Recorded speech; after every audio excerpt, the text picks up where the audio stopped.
Welcome back to another episode of Talking Ball with Steveospeak.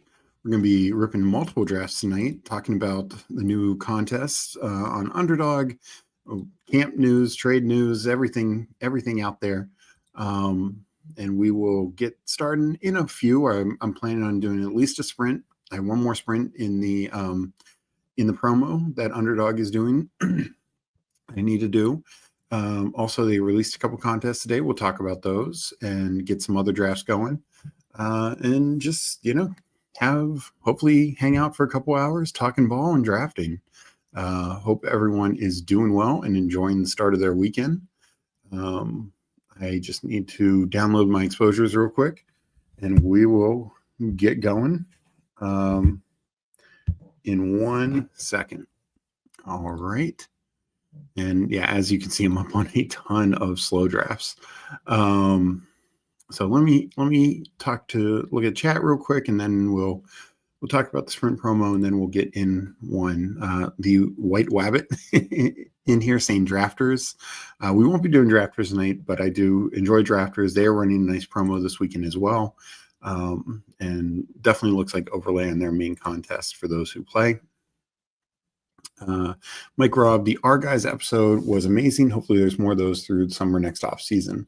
Yes, we released, and Meg and I did a show last night.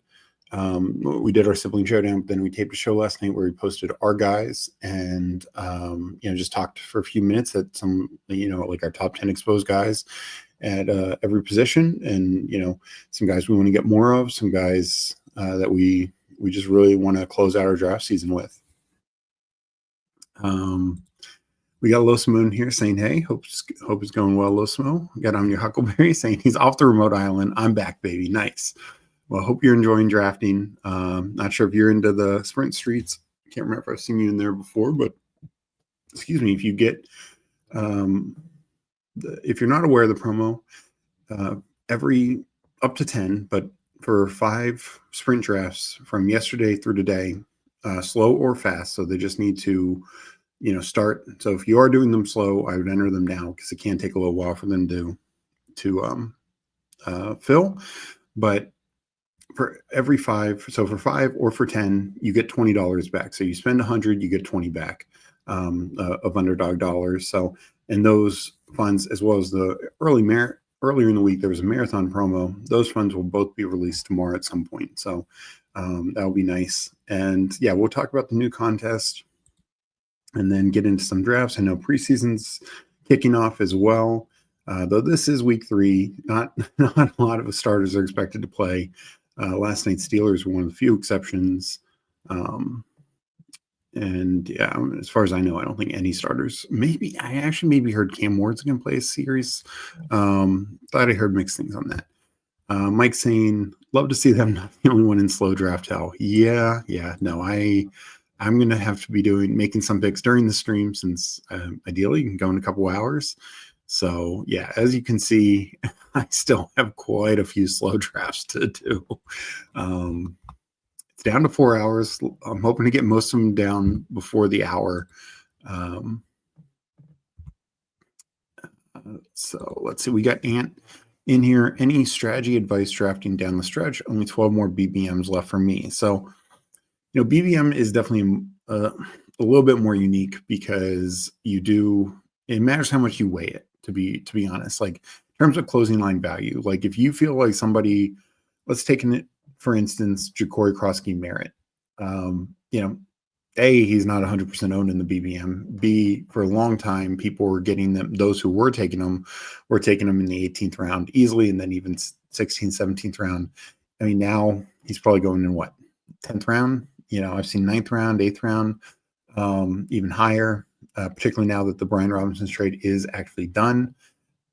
So, do you care that you're going to pay the highest price on them? I don't know. I honestly don't know if it matters. Like we talk about closing line value, there is some value to it. It matters most in like the BBM. But at the same token, for an example, last year, the winner had Ricky Pearsall, and he probably took Ricky Pearsall relatively at or near his peak. So, that didn't hurt him. And it might not in that instance as well. So I think, you said you have 12 left. Go get your guys. Like, you want the teams, sure, maybe you want to balance an exposure here or there, particularly if you feel it's somebody you don't have and news that you want to approach. But I particularly when you get down to like the last 3 to 5, make sure you're getting the guys that you want, just that extra share of whoever it may be, whether it's a Ricky Pearsall, whether it's a Kenneth Walker, whether it's James Cook is one of my guys. I've been I just took him in like too slow. I'd enter some slow BBMs because I need to catch up the other day, and I took him in 2 today because it's like I don't have much of him in BBM. I have him in some other contest. Let me make sure I'm getting some shots with him.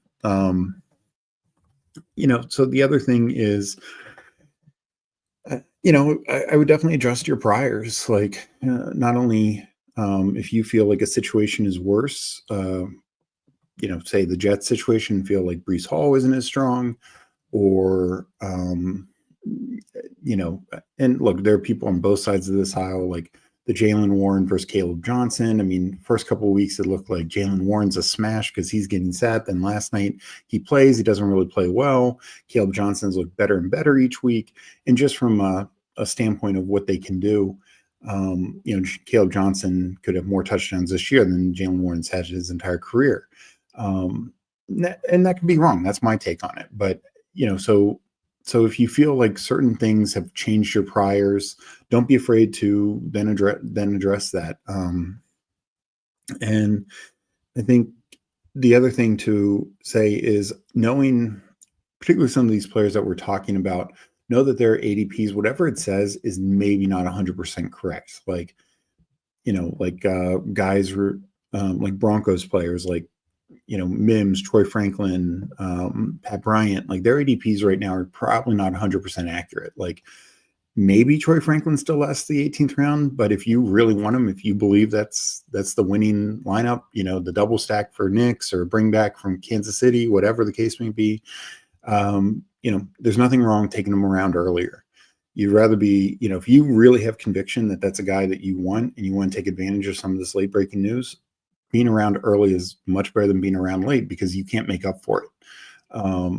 So I'd kind of say that we'll talk more about it. And I'll, if you have any more specific questions, I'm happy to answer. I mean, for me, I still have about 20 BBMs I'm going to do. So they're going to probably be heavily exposed more to my guys, but kind of similar to things I just said. Like, I'll be around early on some of these guys. I'll be, just trying to get some guys that I don't have as much exposure to, or definitely as much exposure into higher dollar contests. So I'm going to try and approach it from that. And saying 20% Caleb, 17% Cook, 13% Kenneth Walker. There you go. I'm glad we're on the same page. Like, Kenneth Walker's one, I am like 8%. And so I just downloaded my exposure, so we'll see where we're at. Though I have so many slows going, it's hard to say, but I must have taken him. I mean, I've made so many picks today, but I must have taken him 15 times today. A few of those were in like pick six and other contests, but I just realized like I was kind of frozen on him for a while. So I've been really trying to catch up on him because I do believe Seattle's offense is going to be good. Side note for the boss side of Steve, you need some Fanspeak merch for sale. I get to go to Pete's show again on Sunday night, and I want to spread the Fanspeak propaganda. Oh, wow. Congrats, Mike. That is awesome. Well, appreciate all your support, and that's so cool you get to go on the show again. Thank you so much. And we'll maybe look at doing merch down the road for sure. So thank you. All right, let's do the sprint first. It is my final one. I mean, I will be doing more sprint after this, but for this promo, so I saved one more to do on stream. But actually, before I do, let me talk about the new contest. I will not be entering a Mastiff, $1,000 entry, total of 240 entries. I will say it is extremely good advance rates, 3 of 12, 2 of 6, 2 of 4, 10-seat final for a chance to win $50K. I will not be doing one, but I get why some might.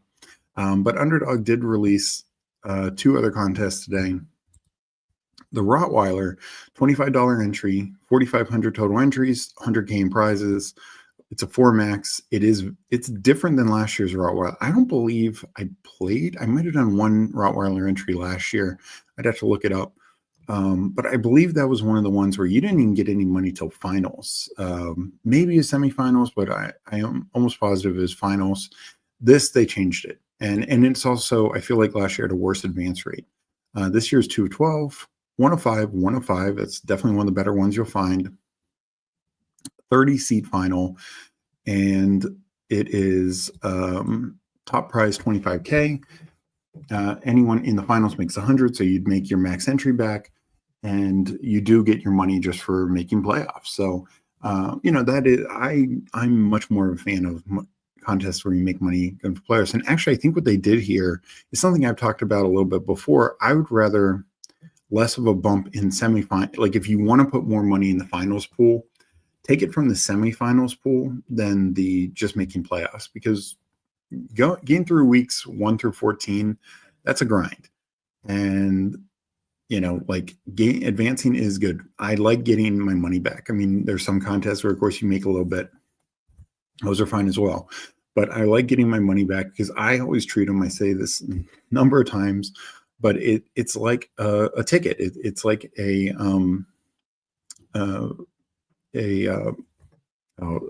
qualifier. That's the way I look at it. Weeks 1 through 14 are the first qualifier. Weeks 15, second qualifier. Week 16 is the third qualifier. I like, and similar that you'd see on, like a DFS site or poker qualifiers. You first time you kind of get your entry fee and you're into the next pool. Then you kind of get some money and into the next pool, et cetera, et cetera. Then that's what I like. I like getting your money back. So I think that's a good change for this tournament. I think it's a very strong, ROI tournament, small field, 4 entry. And yeah, if you get one to the finals, sure, there's a big gap. And I understand it's very top heavy. There's a big gap between $100 and 25K.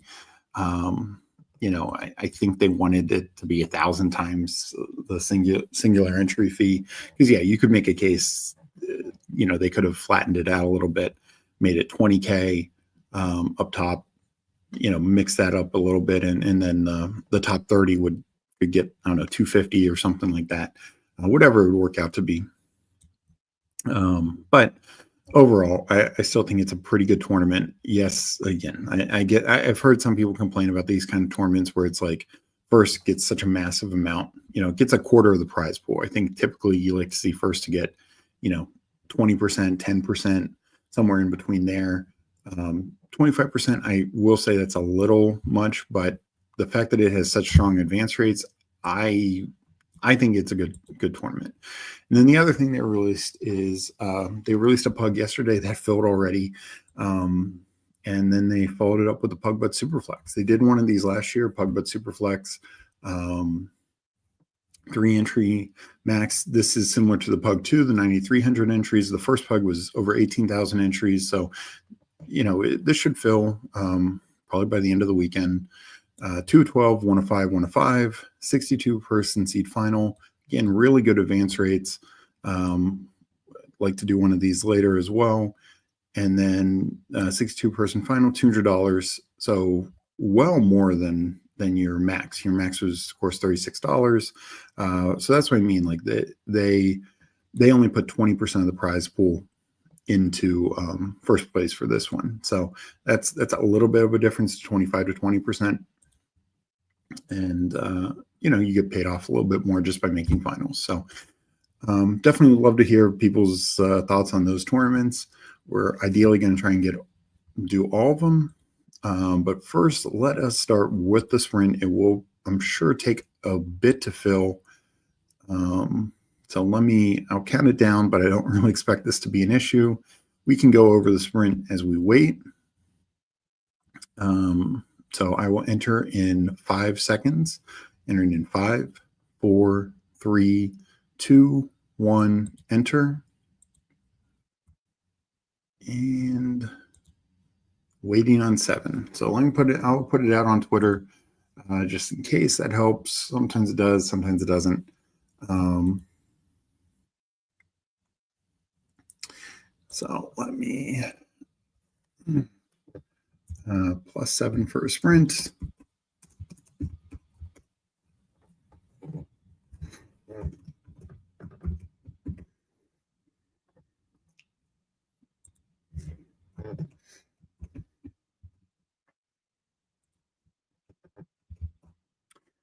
And we will hopefully get this filled shortly, but in the meantime, we'll talk about it. We've obviously talked sprints strategy on here before on our Substack. Megan and I did a couple sprints last night, but the nice thing about this tournament is it's 2 of 12 to advance through the playoffs, regular season weeks 1 through 14, and then everyone gets in a 9,300 person pod. The good thing about that is you eliminate pod lock. So for the teams that had just a good week, 15 and 16 and a great week 17, you didn't make it to week 17. So you really couldn't get paid off for that. You maybe only got the $35 for, say a BBM last year. But also it helps teams that have a great week 15, but then they die off in week 16, or even if they advance to the finals, they die off and don't do anything then.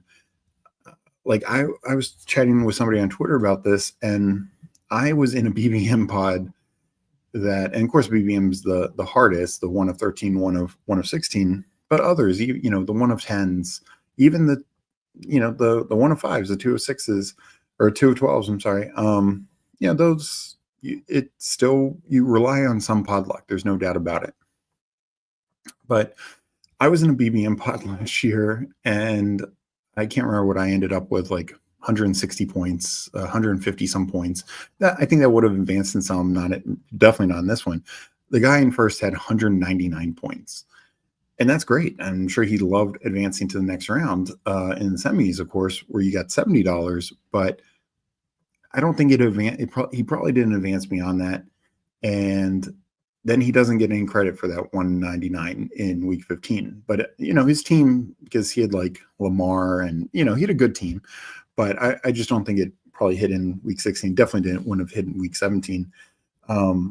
So he might have, he's not finishing probably top 10 in the sprint, but he might have been, with that massive week 15, he might have been like, I don't know, top 100, top 150. And that's still a solid prize pool. And of course, we're talking a different thing here between like the sprint and the BBM, of course. But, up top, you get 150K. Top 10, 10K or more. Top 200 is 300 or more.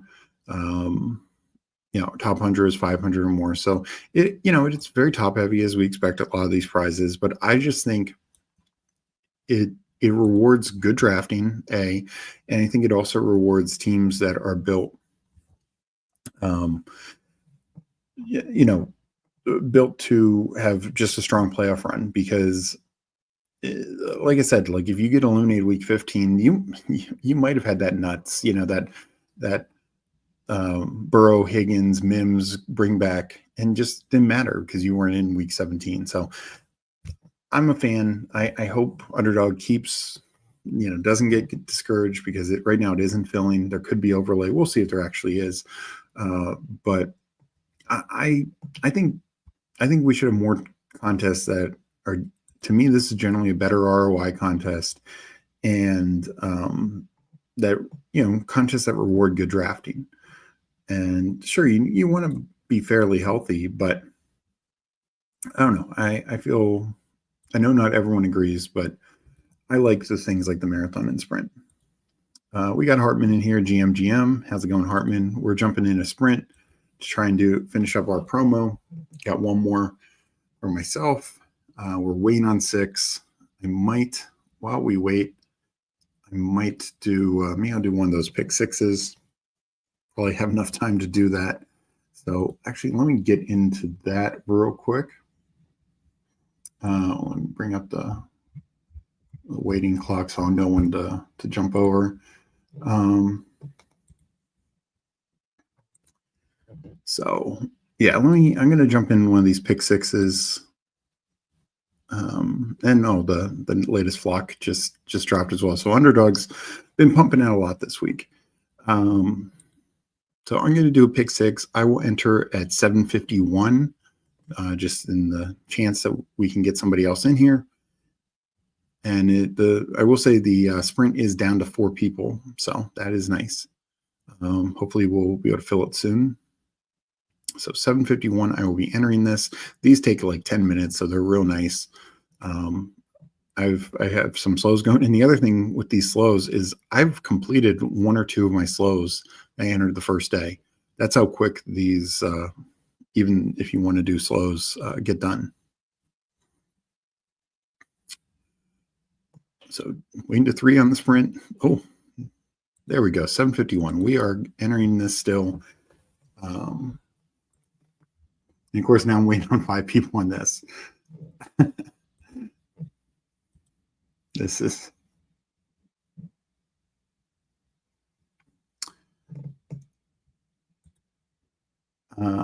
yes. So after this, I definitely am going to do. I'm going to do a Rottweiler and the Superflex pug, maybe even 2. You know, I'm up to do some drafting tonight. So if you guys want to draft, I'll keep drafting for a while.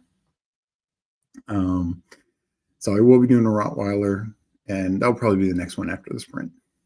Hartman saying sprint is great because it doesn't have I didn't have Mari week 16 guess all my entries lost. Yeah, exactly. Because like I'm sure there are a lot of people that week who finished second and would have had great week 17s. This is 2 years ago, obviously. And it takes that out. So we're waiting on 1 in the sprint. We have this going. We'll be multi-tabling probably in a second. Hartman saying he got in the lobby before this one. Good luck with your pick 6. I tried to jump in as soon as 751. Unless you're talking and now we are waiting for the sprint. So this is going to be interesting. Losimo is in that one with us. So we will be multi-tabling. I will, after I make these first 2 picks, I'll switch over. Hartman got into this. Okay, you guys are killing me. No, I appreciate everyone's support, really do. So I'll make these first 2 picks, and then I will probably switch to what I share the sprint, since that's just a more in-depth contest, and we can talk strategy on that. So best laid plans don't always go well, but we will adapt.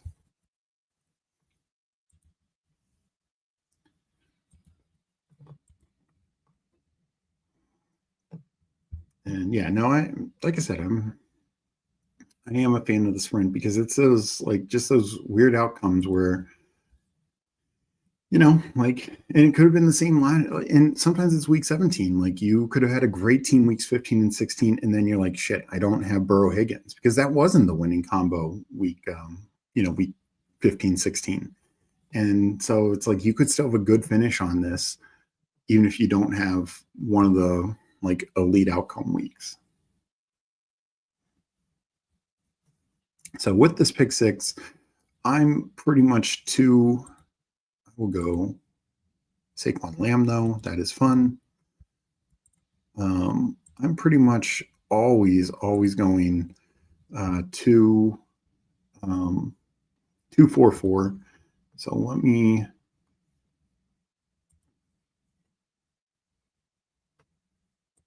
I'm up on the clock. I'm about up on the clock on my sprint. I will make that pick, then I will switch them over. We are going to start that with Nico share. And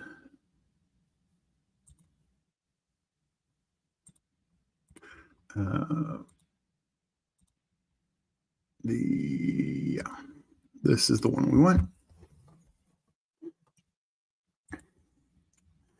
So first for pick 6, pretty much always 2-4-4. Try and get an elite quarterback. Try and split up the buys. You can't have 4 buys. If you're taking eight position players, you can't have 4 buys between the 2. Even if it's 2-2, you can't have 4 buys. Otherwise, you will not be able to fill a flex position that week. And I just think taking a 0, only 1 of 6 advance, taking a 0, I think is very likely to just kill your chance of advancing.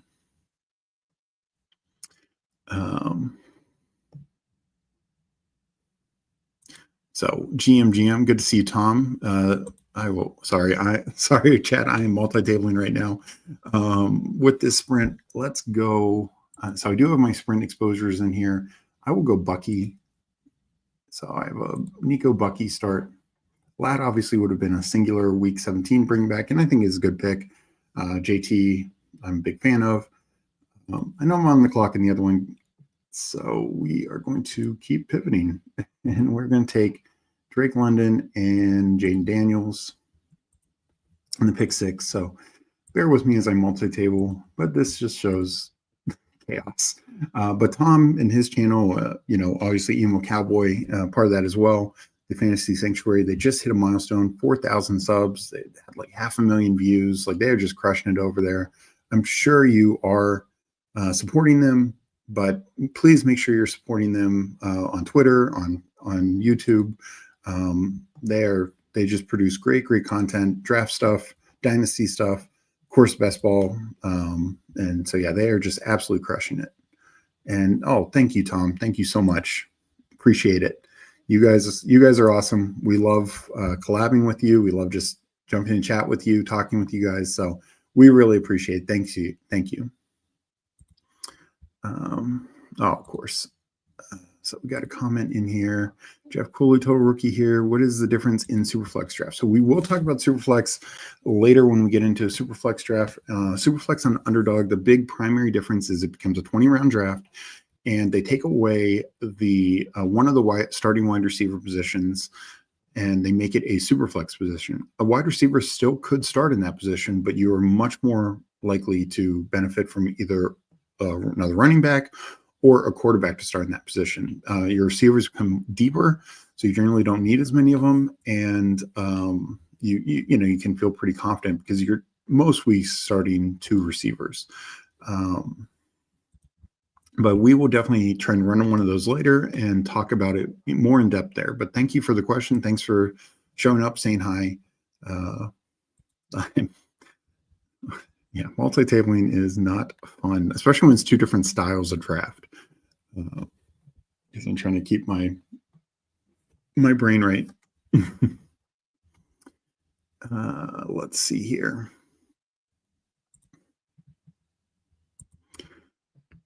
All right. So in the pick 6, I started Barkley Lamb, then I went Jaden and London, then just took Maureen Hampton and Kyron Williams. In this sprint draft, I'm going to go, I will actually go Kyron. I'm not the biggest Kyron fan, but I love his playoff schedule. I love his workhorse potential. So I am a little bit more into him on that. Let me catch up a little bit. I saw Jim jump in here. Yeah, I do think people underestimate how many of your advancing sprint entries will be stone dead and basically min cash. Obviously, having teams get eliminated feels bad, but both more. Yeah, exactly. 100%. I'll talk more about that in a second because I'm almost up on this pick 6 again. But yeah, I mean, look, in any of these, and that's why I like, I'm not sure if you were here when we talked about Jim, but with the Rottweiler this year, they changed it where you get your money back to make playoffs. And I like those contests because, look, I want as many teams to advance as possible, but I know not everything's going to get through to the semis, get through to the finals. Sorry, having to pivot here. We're going to take Kamara and not worthy. I'm going to take, I need to take Dak. Please say Dak's still there. Yes. Sorry, that's the pick 6. So yeah, and like 2 years ago was really brutal. Here, I will take an elite quarterback. Jalen Hurts, I don't have as much of him in the sprint. I'm pretty decent on all elite quarterbacks and regular. So just for whatever reason, and this is what's great about Best Ball Overlay. Of course, use code Fanspeak, get 25% off. We're big fans of them, but you can upload your sprint exposures and see where you're at. And I don't have much hurts. So I will go to the board in this just so people can see along. And thank you, Losimo, for being in this draft. That's the only name I see off the top of my head. But yeah, 2 years ago, for those who remember, Justin Herbert, Keenan Allen, they're absolutely crushing it. Justin Herbert gets hurt week 14. I had numerous Justin Herbert lineups, and I would maybe have another quarterback, but that was a brutal quarterback injury year, so it was a little tougher to still have healthy quarterbacks in the playoffs. But anyways, I had multiple teams. I had a chow that year with Herbert and Keenan Allen just absolutely crushing it. I was in first place by a mile. Get to the playoffs and I'm dead. But I got in the chow, you got a little bit more than your money back. So that was nice. I appreciate that. And yeah, those are the teams that are just stone dead. But in the sprint, yeah, you might have a bad week 15, but your week 16 and 17 could balance out where you above min cash. So we're taking George Kittle and Courtland Sutton in this. So the pick 6 is done. Thank God. We can now focus on the sprint. We're up in 2 picks. And then I will be able to get back to chat better. So up in 1 pick, we are going to go. So sometimes Devonta Smith falls back. He did not. I'm going to go. Don't love this range. So I'm just going to go Chuba Hubbard. I think having running back depth is always strong, both for advancing and filling, ideally getting the most total points from your flex. So yeah, like Jim says, there's a place for both. I really believe that. And, we're always happy to talk about our strategies and what we've seen work. And yeah, so now we can more focus on the sprint. Jim here saying, love the Tomcat content, Tom. And yeah, absolutely. You guys need to be following Fantasy Sanctuary. Jeff saying, thank you. Appreciate that. Of course. And any questions you have, we love answering questions, helping out, supporting everyone, both content creators and players. Like that's what we enjoy here. Meg and I and all of us at Fanspeak Network. That's why we enjoy doing this. We are up in 1 pick, and then I will get back to the board. So I love this range of receivers. I don't have much Debo. They play Philly, week 16. So there's even, somewhat of a bring back there. And let's get to the board.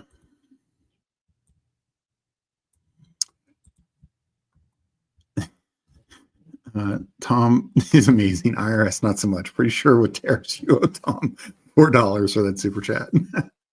Yeah, no, yeah. Hopefully that kind of stuff gets figured out. But I know what you mean, Mike.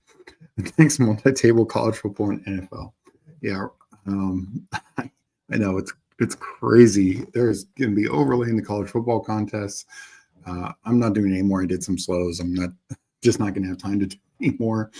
And then they have the regulars for week 0 this week. So, like the dailies. So yeah, college football is back. NFL right around the corner.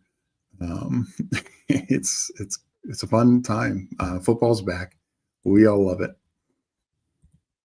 So yeah, back to the sprint. I am at a 1-3-2, and I need to catch up at receiver a little bit, but I could have maybe double tapped, taken like a Travis Hunter with Samuel. Olave would have been fine. We have disbanded in here with the dot. Hope you're doing well, disbanded. Hope you're having a good night and enjoying your drafts. Like I said, I talked about a little already, but want to do a Rottweiler and a Superflex pug after this. Maybe even a couple, maybe even like 3 more drafts. So I'm on the clock. we get Diggs back, that's going to be a snap call for me. I have a ton of them, but I will still take him up as he rises up. Actually, it kind of falls in this. I think he is pretty easily wide receiver 1 for the Patriots. I know on paper that is a very tough playoff schedule, Buffalo, Baltimore, Jets, and I do recognize that. It could be 3 very good defenses. At the same time, he's wide receiver 1. I believe the Patriots offense will be top half of the league. And honestly, they should be down in all 3 of those games. It could be just a lot of garbage time potential in those games. We had our guy Chad Candles in here, GM. Can't believe we're under 2 weeks. I know, it is wild. Just seems like yesterday the big board was launched. We got this man in here saying cheers. Yeah, I should have gotten a drink. That was my bad, because I could have used one. A lot of slow drafts going on. I'm in very much slow draft hell, but that's what we do. So I'm up in 4 picks. We're now caught up a little bit at receiver, 1-3-3, and we'll see what comes up. After this pick, I'll talk some other sprint strategies from some of my research and some things I've looked at. And not sure where I want to go with this pick right now. Might be pulling someone up. Tyler Warren's been really flying up, and I understand it. But I think I want to go in a different direction.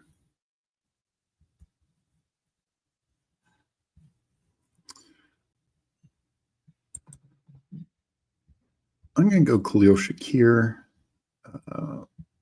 Bills play Philly, so that's part of it. And it's just a piece of a great offense. He might be banged up and also play New England. He might be banged up to start the year. Maybe he misses week 1, though they're now saying expected back. But, we're playing this for the end of the year. And I really think he ends up, him or Coleman are probably the Bills' number 1 receiver. I'm definitely have more Coleman than Shakir, so there's also a little bit to balance exposures some. Mike saying, Chad, I saw you're in the Pete Guillotine League. Great to see that. Hopefully it gets you those subs you deserve. Nice. Congrats. That's awesome, Chad. So good luck to you guys. And let's go to the board. So, with the sprint strategy, talked about a little on the show with Meg last night. I did some research, and we had a sprint show and talked about it there as well. But you would be surprised for the number of players who at the quarterback, running back, and wide receiver position who had 20 or more fantasy points in all 3 playoff weeks 15, 16, 17. And the total is a total of 6. 4 quarterbacks, 1 running back, Jahmyr Gibbs was the running back, and 1 receiver, and is Brian Thomas Jr.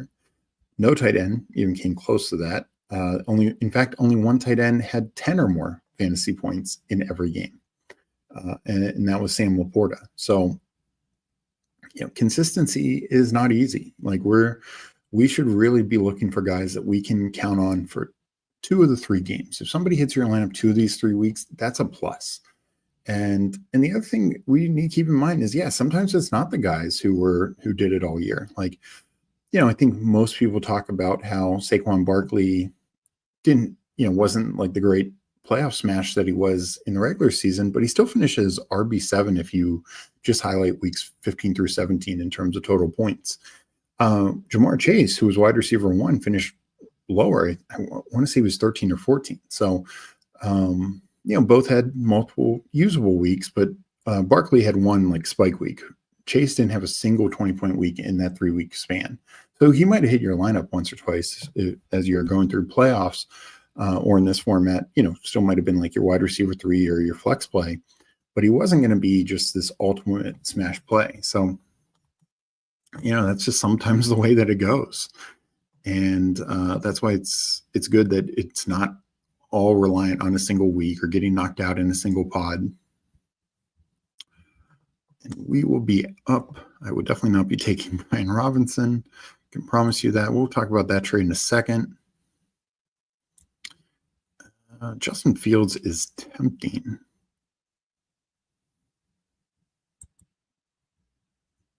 I think that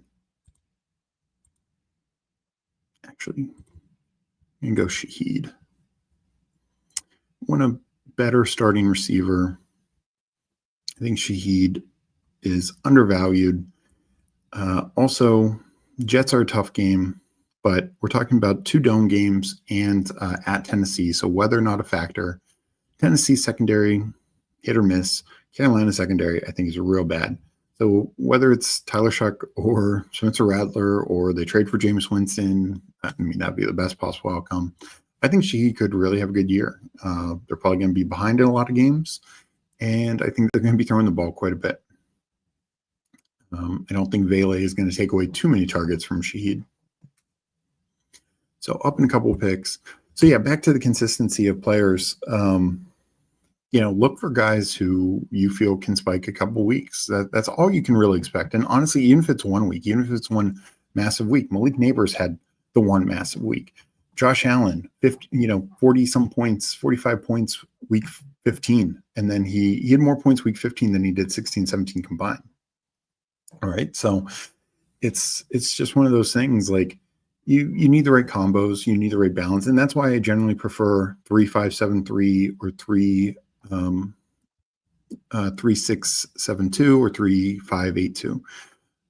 Let's go back to the quarterback. Well, no, didn't get what we wanted there. We'll take our first tight end and go Colson Loveland. Another guy who might start a little slow as a rookie.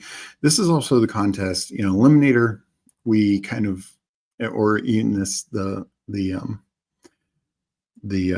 first 4 game contest that filled up, rookies should be devalued in that. Rookies in this can be a little better because we can really have those post-buy rookie bumps that we're always hunting for. So a guy like Colson Loveland could just smash down the stretch. Not the greatest schedule, but I just think he could really be totally in his element by then. We got Best Ball and Pauling here. Thanks for joining, saying we got 20 watching, only 13 likes. Not only that, we have plenty more watching on Twitter. Please, if you get the chance, jump over, smash the like button. I want to keep drafting tonight. Love to get to 30, 40, 50 likes. I'm planning on drafting for a couple hours, so I would appreciate your support by just jumping in here, hitting the like button, and leave a comment and say hi. It helps us out. We appreciate it. And, just helps us to keep doing this. So we're, talking about, rookies I think are honestly the best for the sprint. Guys like, Xavier Worthy were much better down the stretch. Lad McConkey, most of the rookie receivers, for as good of a rookie receiver class, like I said, the only receiver to have 20 or more fantasy points in each and every week was Brian Thomas Jr.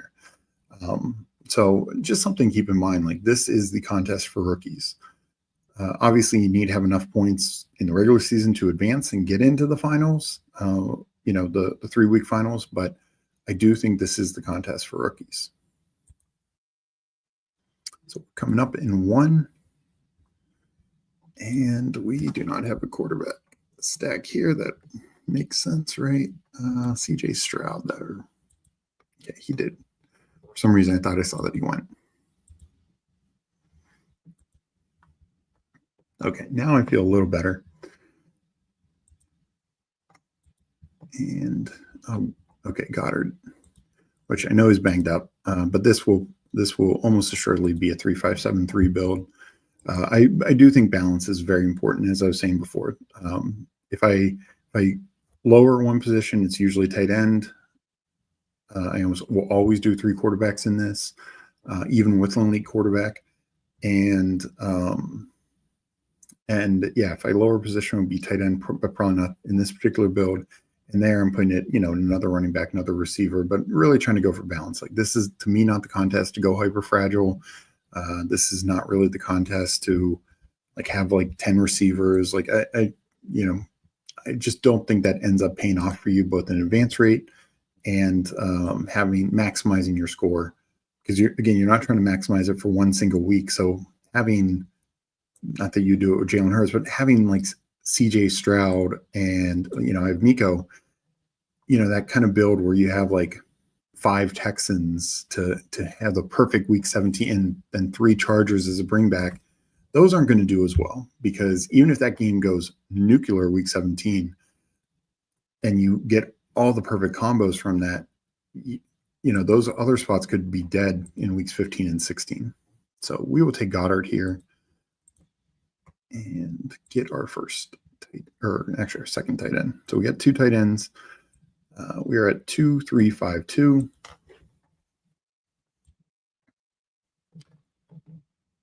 And we will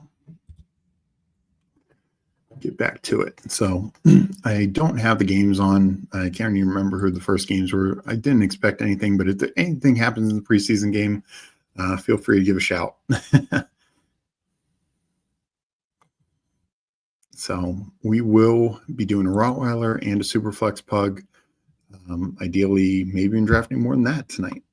So hope everyone is having a good time.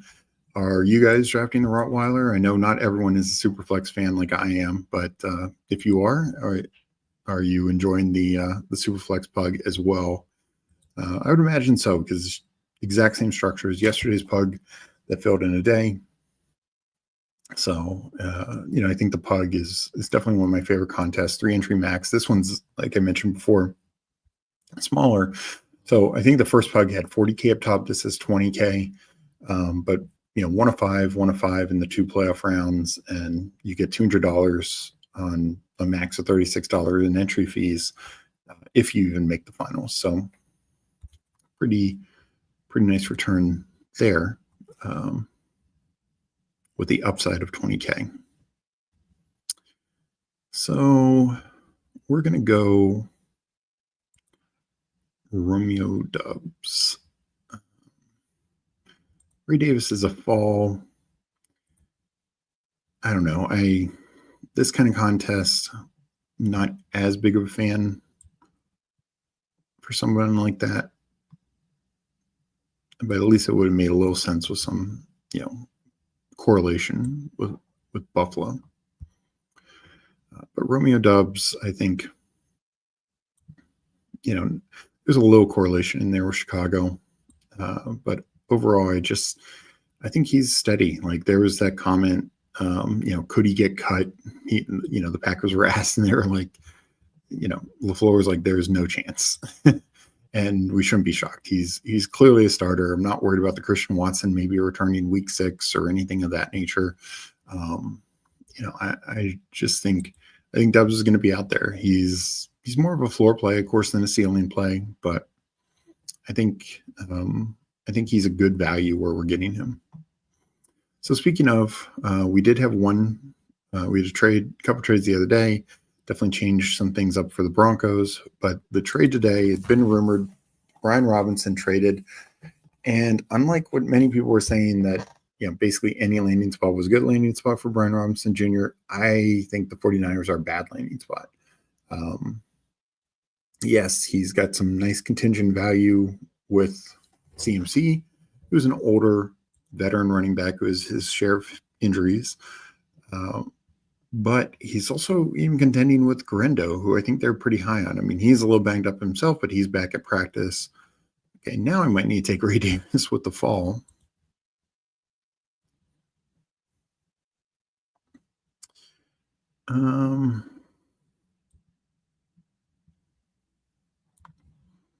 Yeah, let's take Ray Davis there.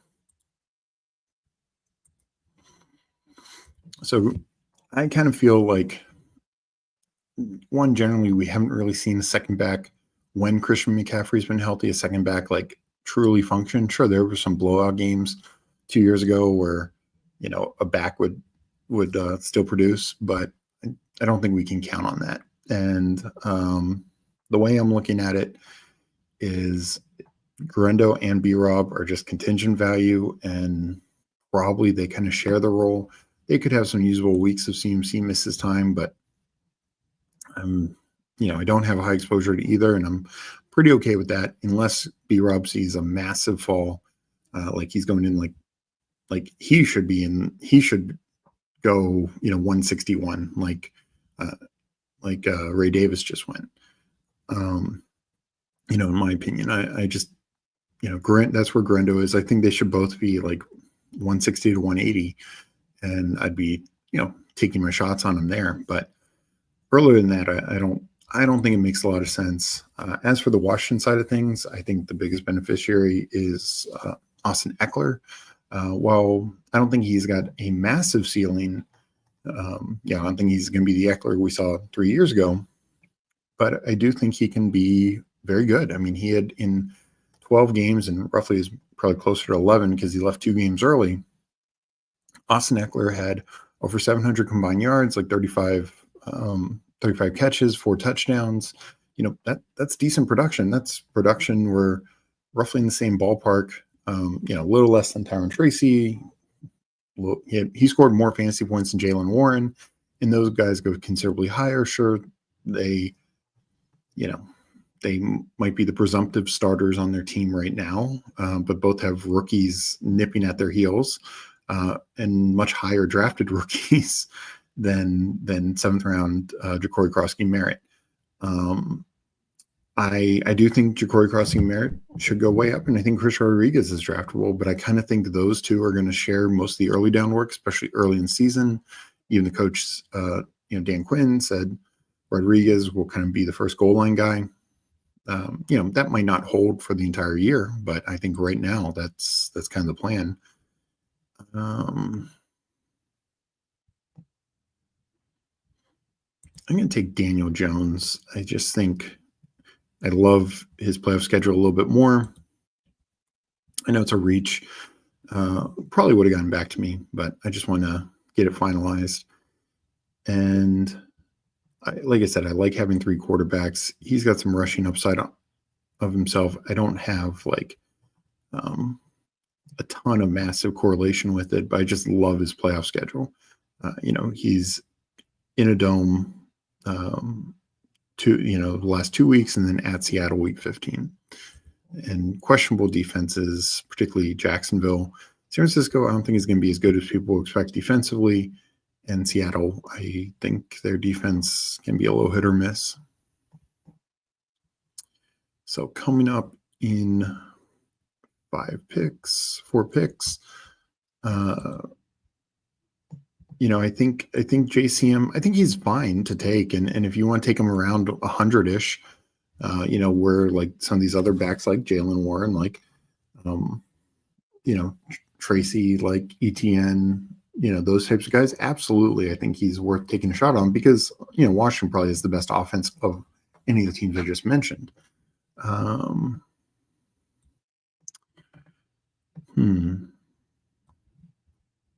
going to go. No, I don't want to go Rico. I don't want to handcuff. Don't really love handcuffing as much in this. I'll go Jerome Ford. Maybe he's not used by then. But he also could just be a solid advancement piece. Had I not had Chuba, I would have taken Rico there.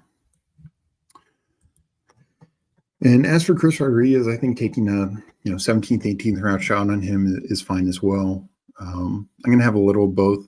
I'm going to have a ton of Austin Eckler. I already do. He was already one of my highest guys. I'm still going to be drafting him. And but I do think he's the guy who should benefit the most. I think you can make a case he should go in the top 130, just with the quality of the offense that he's part of. So we got Mike here. JCM may potentially start war on Twitter after week 1. Good or bad showing, it's going to be a firestorm, bad takes. That I agree with. And the thing is,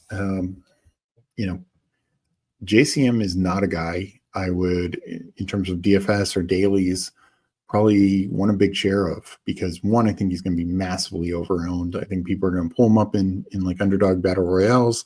I think people in DFS are going to be like, oh, he's so cheap, he's so free. But like pricing in DFS is very soft week 1. There's a lot of values out there. And I do think early on, especially, Chris Rodriguez is going to get, more looks.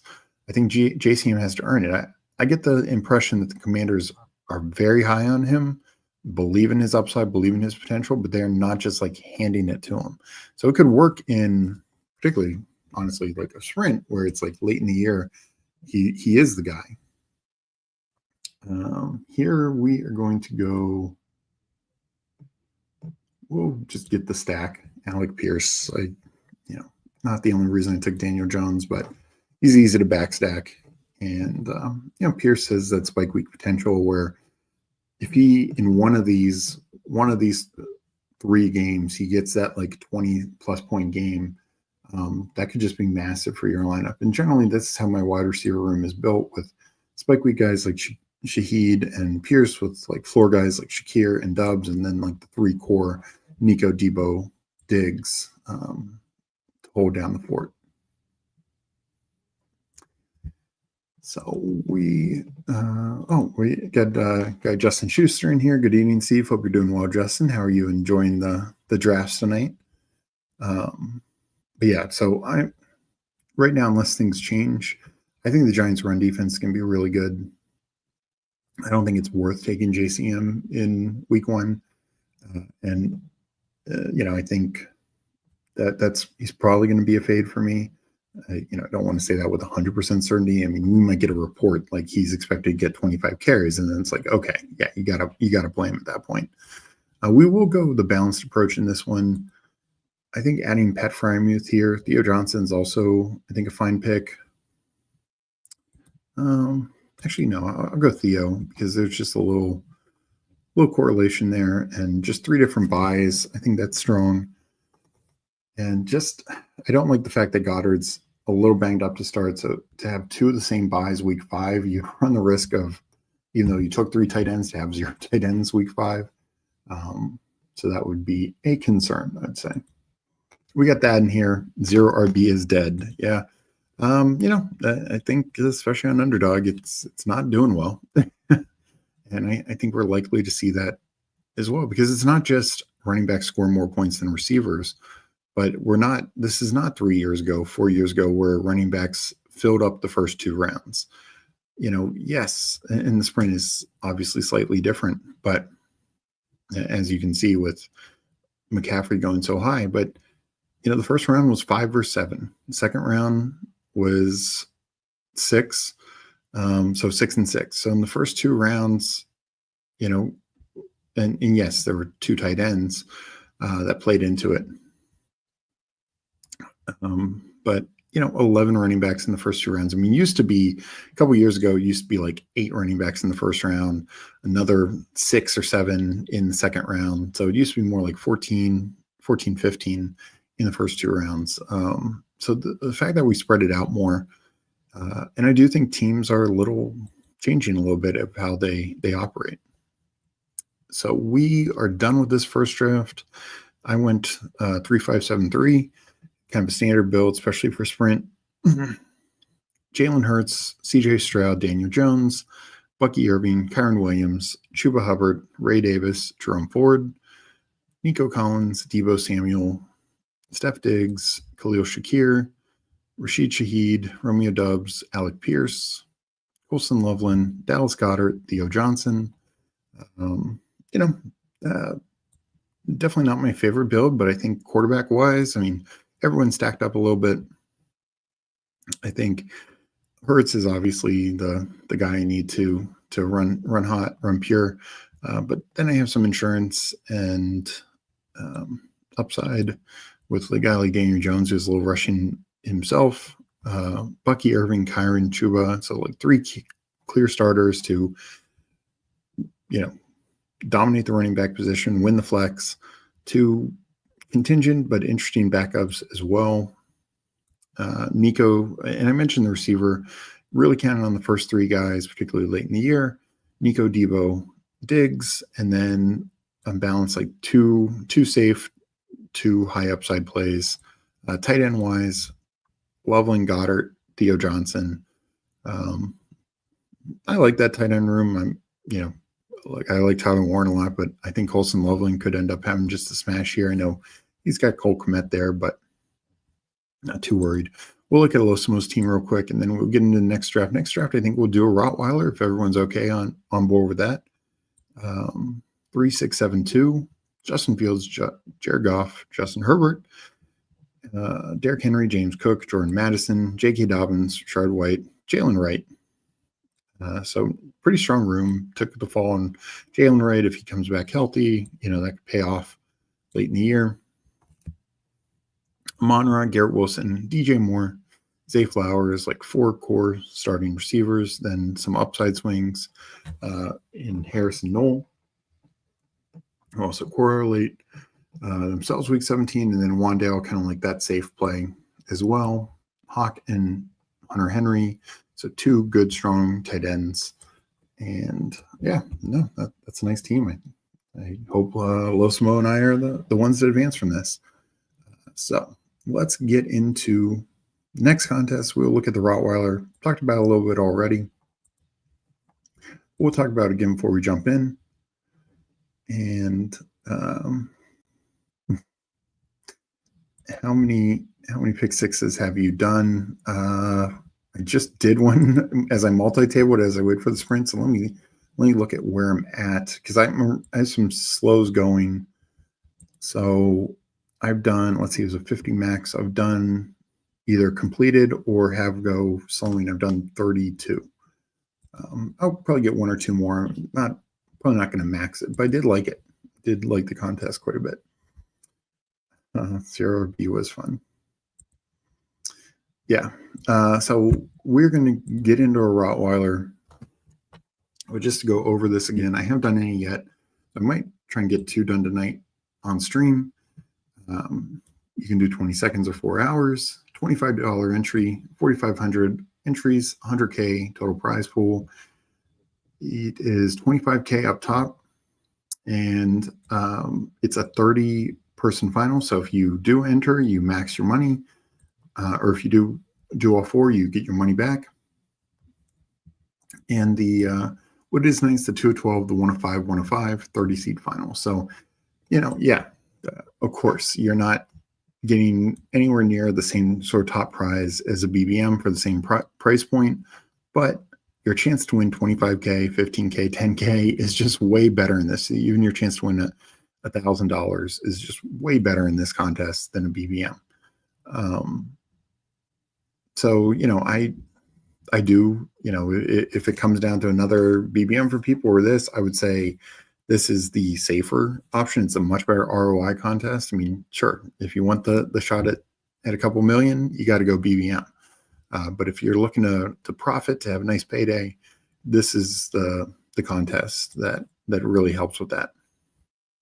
So we will jump into our first Rottweiler here at 8:34 p.m. Eastern time.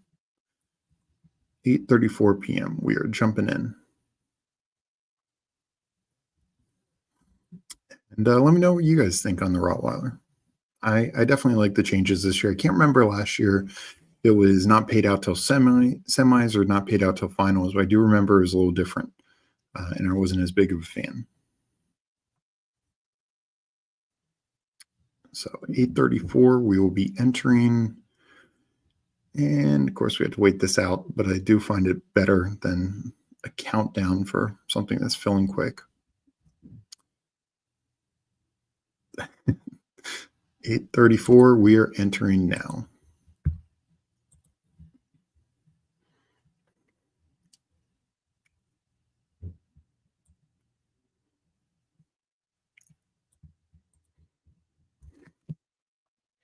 Do you think this is maybe the year? So that is snap filled. We got Deluxe 7 in here, Shane Falco. We got Hartman, Losimo. Braves fan also seems familiar. Not sure if Deluxe 7 or Falco have jumped in the chat. If so, say hi. Hope everyone's doing well. I got the 3rd pick. And let me hit up chat real quick. Do you think that maybe this is the year pushing up rookies theory bites the best ball community? Is helped win many tournaments in the past, but I feel like sometimes these dudes get too high in ADP. I think the problem is everyone assumes every situation is the same. And I will say, at least this year, the problem is when people do it in the wrong direction. Like last year, hyping up rookie running backs was bad. It was a bad running back class. The top back was coming off a major injury. He was, like there was some reports that had him coming back early, but I was out, and it was, to me, I didn't see on a non-contending team. I'll take Barkley in this. How on a non-contending team, even if he was back by week 6, week 8, whatever the case would be, and this is Jonathan Brooks for the Panthers, were they going to give him any sort of major role? Did not seem likely to me, particularly when they have a guy like Chuba Hubbard there and even Miles Sanders. Are they going to really pump up Jonathan Brooks for 20 carries a game, 20 touches a game? No, that seemed crazy. So how he was going mid rounds. So how is he going to pay off that ADP value? If he was going around 18, I would have had more shares, but he just wasn't. And, then the other rookies were getting hyped up, Blake Corum and Benson. And it was like, okay, they're behind workhorse running backs and outside of the whole Kyron punt return thing, just didn't make sense. And even the other ones like the Braylon Allen. I mean, I did a little Braylon Allen, a little Estime, because it's like, okay, maybe they could have the touchdown role. And, I definitely had more Estime because I just didn't trust Javonte Williams. And historically, Sean Payton has used multi-backs, et cetera. But, just not many of these backs made sense. And same with Kamani Vidal. People out of nowhere thinking, where did Vidal go? Troy or whatever, that he was just going to come in and beat out 2 guys who'd been in the Ravens system under Greg Roman for years. Granted, older and injury prone, but years. Again, didn't seem likely. And again, it was more like where they were going. Like Kamani Vidal at one point was going 130, 140. It was crazy. So I agree. We're getting that steam with Jakari Krosky-Merritt, and at least they've now officially traded away Brian Robinson. A few of these other things. There are a few others are I think getting pushed a little too much, but this year it's we don't want to push these receivers. And look, I was taking a little too much Jack Besh early. I was taking Pat Bryant, and now that looks a little better, of course, with the Bailey trade. But yeah, these second and third round receivers don't always have the role, particularly enough to pay off their ADP. I mean, Luther Burton, maybe he's the guy at the end of the year, but is he going to be the guy early on? No, I've slowed down a bit. I mean, it's clear Zacchaeus is ahead of him. So I think as long as you adjust along the way, it can still be fine. At the end of last year, Bucky Irving did make more sense because there was a lot of good buzz about Bucky Irving heading into the year. Same with Tyron Tracy. I mean, I'm not a big Tyron Tracy fan, but it's clear he had earned the number 2 role behind Singletary. That in and of itself made him draftable. So it's follow the news that's out there and the news that you can kind of trust. Not unique for me, but I will go JT and Barkley start. So, when it comes to this year, be a little bit more worried on some of the receivers, some of the running backs. It is a historic year, so that's a positive. But for instance, Tootin, I think Tootin should be going lower. And if Tootin was going 160, 170, I'd be more in on him. But he's, I'm not sure where exactly he's at right now. It's been a minute since I've drafted him.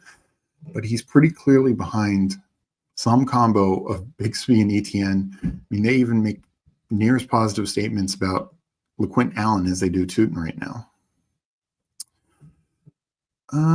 Yeah, let's go an elite quarterback. And these are my sprint exposures. Let me change and get my regular underdog exposures in here.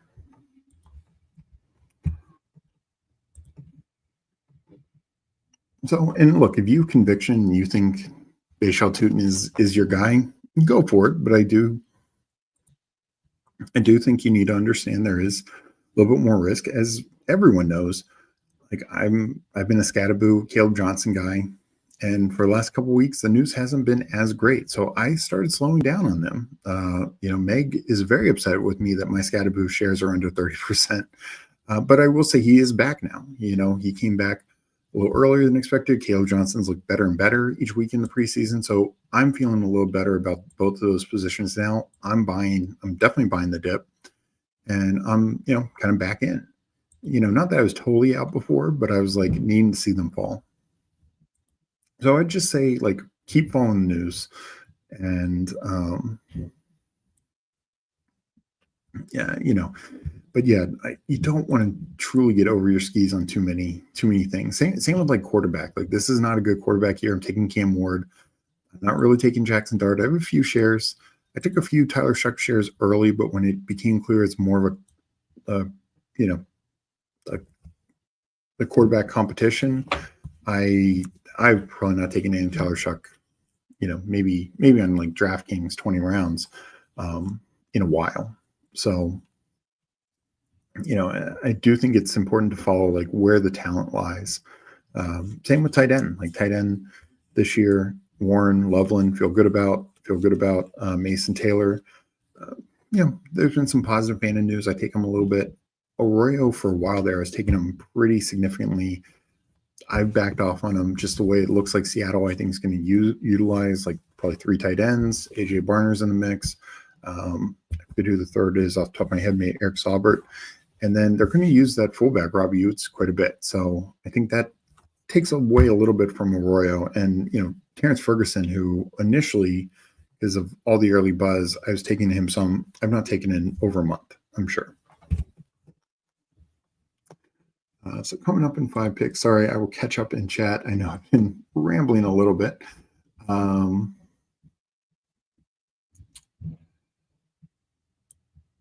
good. Hartman, not even $1 million up top, unplayable. Yeah.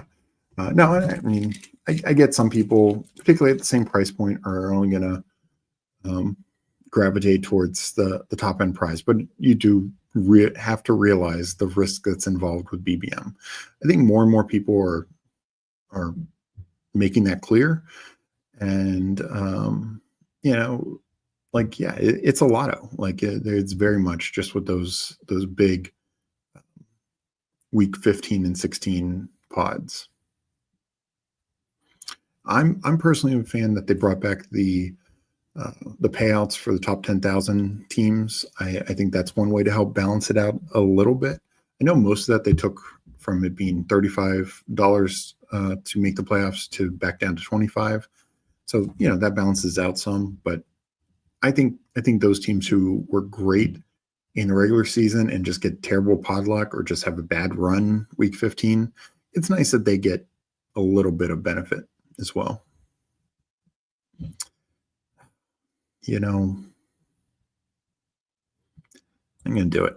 Like I said, I'm a little behind on Walker. I've been catching up, but I will do the high T build. Elite quarterback, 3 running backs. Maybe we go hyper fragile. More likely I'll just tack on 2 late. And we'll see. Maybe I'll try and do a 2 tight end build, add an 8th receiver, something along those lines.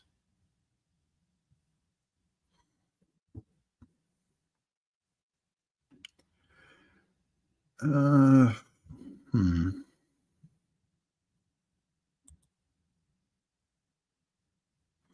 going to bring up Ricky. That's like we talked about before. Get your guys. And in this, I'm looking for guys who I feel a little bit more certain about. Like guys like even Devonta Smith, definitely Rashee Rice. I'm not taking in this, but Jalen Waddle, he could be a smash, particularly if Tyreek Hill's hurt, but the Tua stays healthy. Or I just worry about total implosion from the Dolphins. So for me, my guy is going and get Ricky Pearsall. And while sometimes I do stack Lamar and Flowers, I don't really take Flowers ahead of ADP. As you can see, I'm behind on Flowers. And for contests like this, it just doesn't make sense to me, even with the stack. Like that doesn't do it enough for me. I can find other ways to stack Lamar. I'm Huckleberry. Damn, missed it. Location could not be detected. Oh, sorry about that. I think I'm going to run another one. So have no fear. Pushing up rookies, it's so lazy brain. If player is good, has opportunity, then yeah, exactly. So so much of it is opportunity. And that's the kind of what I was trying to point out was like the Vidal situation or the Jonathan Brooks situation. Like, what would the opportunity be? Same with this year. Like, we now see Jack Besh not with the starters. We see Pat Bryant not with the starters. Maybe by the end of the year, they end up carving out a starting role. But right now, it's tough to draft them where we're getting them at their peaks. By the same token, like rookies who, and it's also the path forward because like a Cam Scadaboo or Caleb Johnson might not start the year with the starters, but their path forward is very clear because the other backs on the roster don't do the same things. That's the issue that Tootin has working against him is, ETN and LaQuint Allen are better in the passing game. Bigsby is better between the tackles, better at the goal line, etc. So, he's got a very niche role of this explosive playmaker, but who's not consistent. And, I think long-term could still very well pay off. I just worry right now it's a bit too crowded.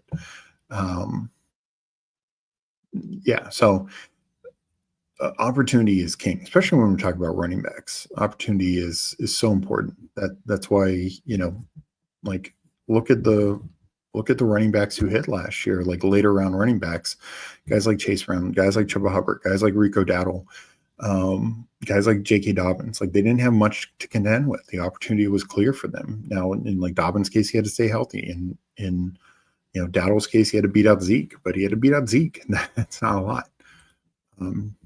Chuba was contending with a rookie coming off a major injury, who they should have kept in bubble rep.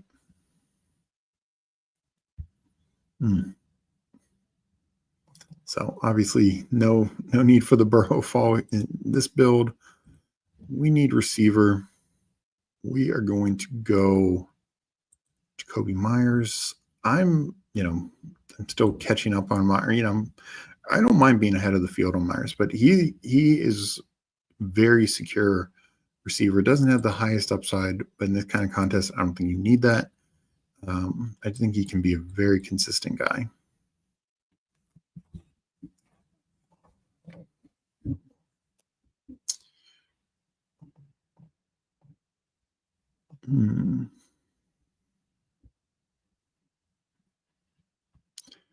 Don't particularly love this range, so not feeling great about my options here.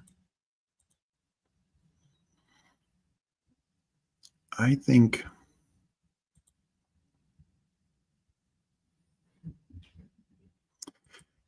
I might make this a hyper fragile team. Get a fourth running back, four different buys. Feel good about it. If I feel like I can make an extra running back pick at the end, I'll make an extra running back pick at the end. But I didn't feel like reaching for a receiver. I do think, quality running back scoring is key in a contest like this. All right, let's see. I only think I'm scared of the Washington backfield is True Committee, JCM Eckler. Yeah. No, and that's one, like I mentioned before, I think it will be a committee. Disbanded. Here, my boy Blue. Yeah, Jane Blue is one I'm lower on.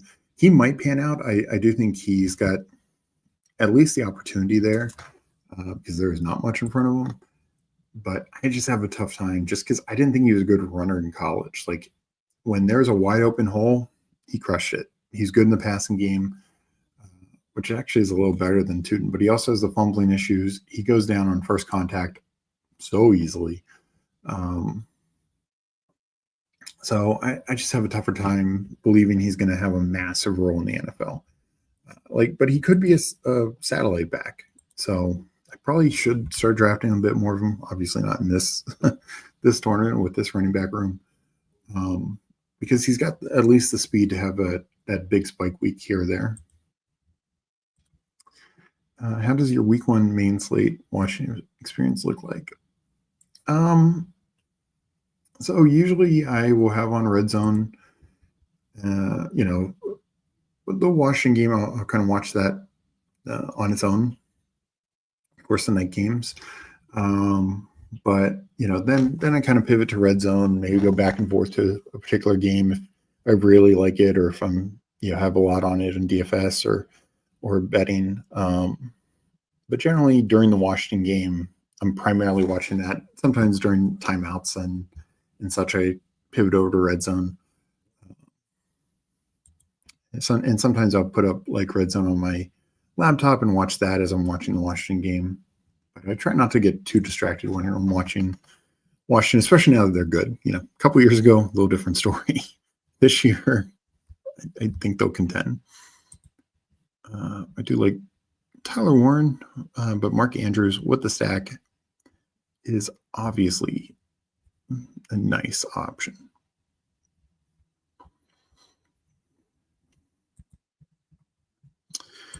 So I get Lamar stacked up. I like that. I absolutely need to catch up at receiver. Maybe this ends up a 9 receiver build.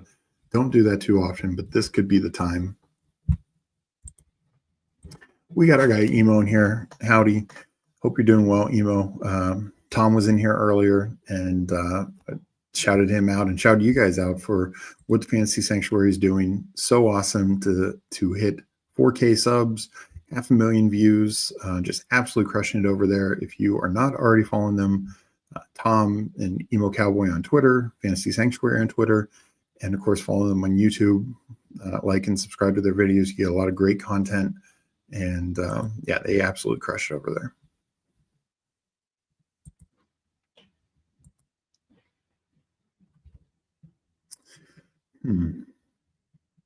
Probably he's a bit more of a spike week guy. Tough to say. I mean, I like Bateman, but he might come back to me. I think I'm going to go Shaheed here.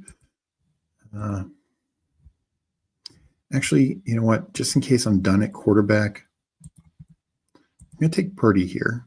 I might, options to take only 2 quarterbacks in this build. Still could grab 3. But this gives me the option to, if I want to stop at 2 quarterbacks, if I want to stop at 4 running backs, if I want to stop at 2 tight ends, I'm in position to do so. It's the way I look at it. Cowboys love giving small running backs good workloads, Rico. Yeah, no, that's fair. And, they still on the team. They took one of the smallest running backs a couple years ago. Oh, God, what's his name? Name's escaping me. But yeah, I honestly don't know what the Cowboys are doing. Even if they had to offer more than San Francisco, I bet Washington would have traded B-Rob to the Cowboys. I don't think they were that afraid, to be frank. And yeah, so if you're the Cowboys, how do you not beat that San Francisco offer and get at least a decent starting running back? I mean, maybe they've seen more from Javonte and Miles Sanders. Looks like it's going to be those 2. I don't feel confident in it. I do have a little Miles Sanders, but that's about it. And very, very small exposures to Javonte and Blue. I'll probably try and get a little bit more Blue just from upside spike week, all that.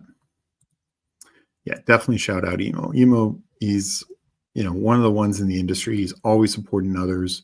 We always appreciate doing shows, working with Emo and Tom, and just always, it's always great having them come in, help get up likes, and get chat going. So really appreciate what Tom and Tyler do. And I think I saw Typho Tower. It's on this week. I want to say it's Saturday, but it might be Sunday. So check on that later this weekend. So coming up in a couple, receiver is definitely a need. So Bateman did not come back, but that's all right.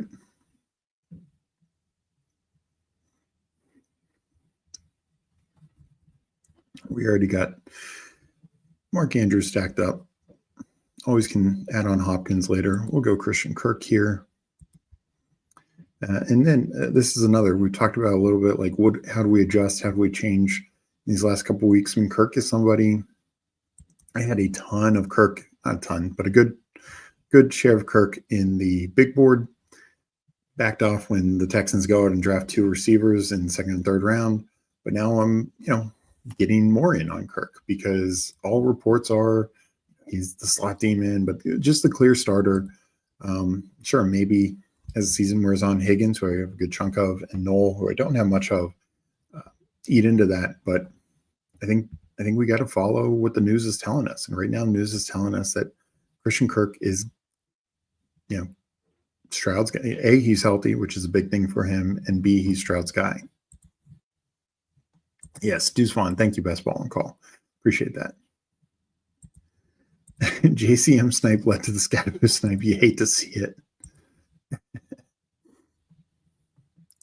So the thing is, I wasn't even thinking of Scatterboo because of me taking the 4 running backs already. So we won't tell Meg about this draft. No, but yeah, that's good value on Scatterboo. I do think he's going to go up. Up again, the fact that he's back healthy, I think it's sure week 1, it might be, the report 70-30. Again, ironically, the report last year was Singletary had an 80% share of the backfield. So I guess Jordan Renan and the Giants beat writers are less confident in this year's approach than last year. And we saw what happened last year. So I still think Scaboo is a really good pick where he's going. I actually think the Giants will be decent.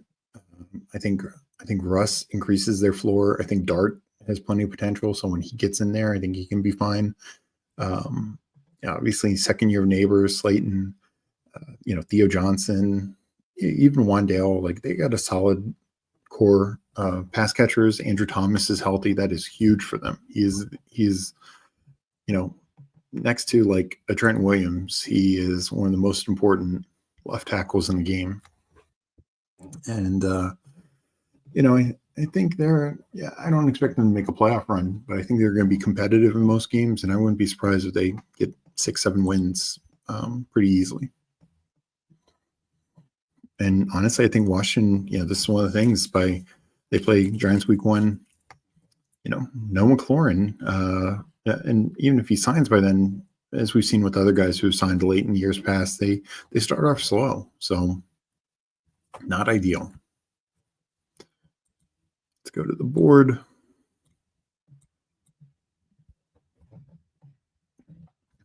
We're coming up in a few.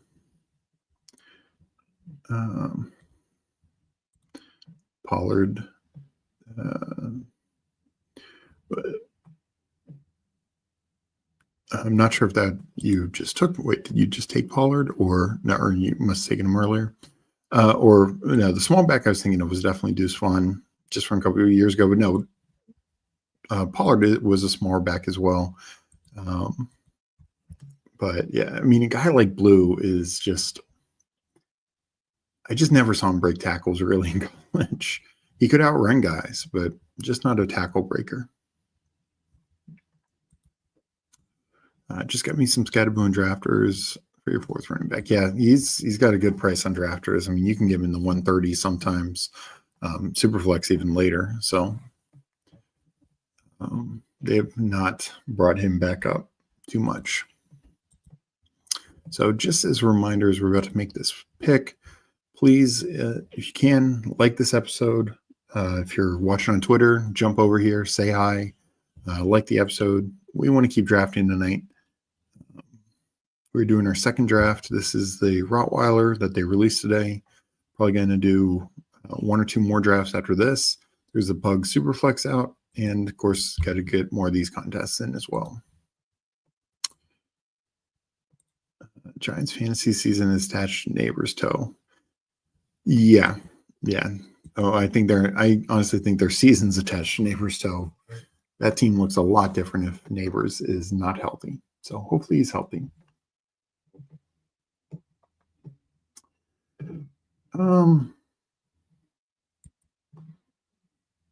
We'll go Tillman. Pull it up. I still believe in Tillman. And I think I need some upside in this receiver room. I think he's got some big upside potential. I worry about down the road if Flacco cedes the job to one of the young guys. But Tillman to me was a guy who was looking good last year before he got hurt. This receiver room still needs help. That's why we'll have at least 8, probably 9 receivers.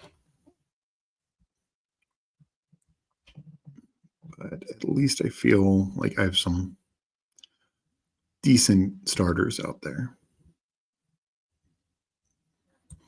We'll balance it with Romeo Doubs. Of course, not only is he a solid receiver, but he is a bring back to Lamar week 17. And so now I'm at 2-4-6-1. Sure, this is not most people's ideal receiver room. But I think there's a lot more points in there than people give it credit for. And I think in a smaller tournament like this, it absolutely can work. Steve, how do you feel about our boy Thielen maybe going to the Vikes? Yeah, so that was the early report. Adam Schefter talked about it, and everyone was buzzing about it. Josiah Anderson, said it was kind of unlikely at this point. Whether that's just a posturing move or not, we'll see. I believe, and this is what I said on Twitter, is I said this on a stream the other night, maybe last night. I think it increases the chance of Thielen's floor, but it lowers his ceiling because obviously he's no chance to be the wide receiver 1, and even for most of the year, the second or third option on the team. But the people who think it totally kills Thielen, I think are wrong. I just don't think that makes sense because a couple of things. One, the reason why I say, it's not unlikely. It's likely T-Mac is the number 1 receiver for Carolina. Thielen has outplayed other high-end rookies before. Leggett last year, Mingo the year before. He's been Bryce Young's guy. He finished, top 20. It was like top 26, 27 in points per game each of the last 2 years, and total. That was also total points 2 years ago. And last year he finishes 51st overall despite missing 7.5 games. So he's going as wide receiver 70 right now. So the chance that he was going to exceed that was pretty likely. But the downside for Carolina was if they are so bad that the offense is not functional again like it was early in the season last year, or B, they're just so bad that they just totally go for a youth movement and say, we just want T-Mac, Leggett, and Coker out there kind of no matter what. We're going to just grow with them. Even if they're not our best receivers, we kind of don't care. I think that was kind of unlikely, but there was at least a chance of that, especially down the stretch. I think with the Vikings, the team that won 14 games last year, should be very competitive in one of the most competitive divisions. We're presuming J.J. McCarthy, first-round pick, Kevin O'Connell's handpicked guy, all this stuff will be good. And even if they throw slightly less in Minnesota, and I'll get to that in a second as well, this is going to be a very competitive team. Historically, Kevin O'Connell's offenses have been extremely efficient and extremely effective. So there just could be more opportunities. And at worst, he's the 3rd wide receiver. I think you'd easily beat out Naylor for that. And of course, for the first 3 weeks, he's behind, or Addison's gone. Okay, we need to make a pick. Probably pulling up the tight end here. Who do we feel confident about? I don't know if I feel confident about it, but I will take Jonnu here.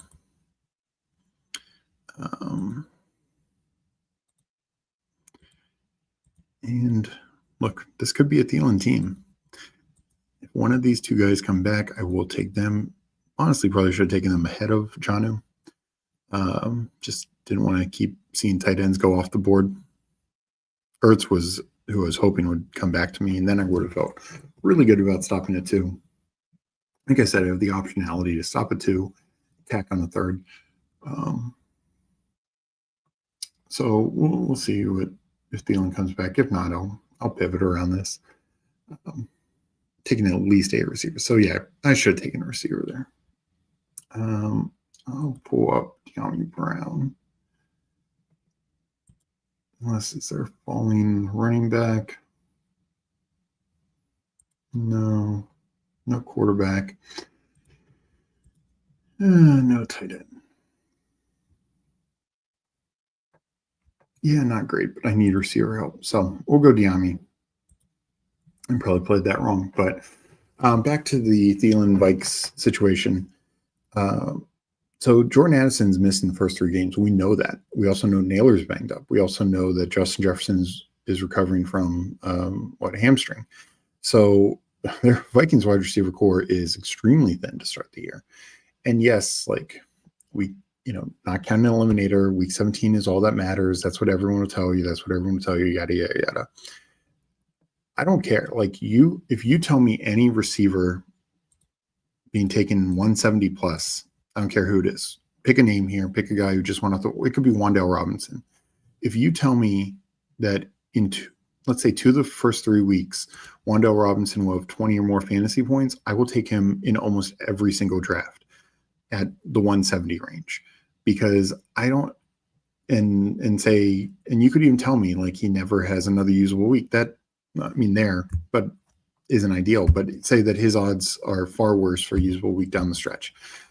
And look, we know Thielen has that upside. He did last year. He did the last 2 years in Carolina, multiple spike weeks.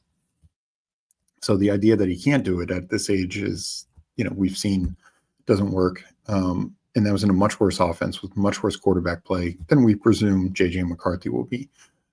But any receiver who could have 20 or more fantasy points, they just then become, at that lower price, become such a advancement piece. And it could be all 3 weeks. And then also, like, it could just go beyond that. Like, just assuming that Thielen would never have another spike week after that, never have another usable week after that. We're talking about wide receiver 70. We're talking about, ADP 170-ish. For a while, he's going 160-ish. These picks here, again, Pierce, yeah, ideally you want it to be week 17. But if Pierce has 2 25-point weeks, you're 100% happy with that selection. If Tesla, Bryant, any of these guys, Horton, but if you're guaranteeing it for me, I feel so much better about it because I know it's going to help my advance rate. And even if I can't count on a guy at the end, like getting to the playoffs, then I count on my core. That's why I'm drafting these guys.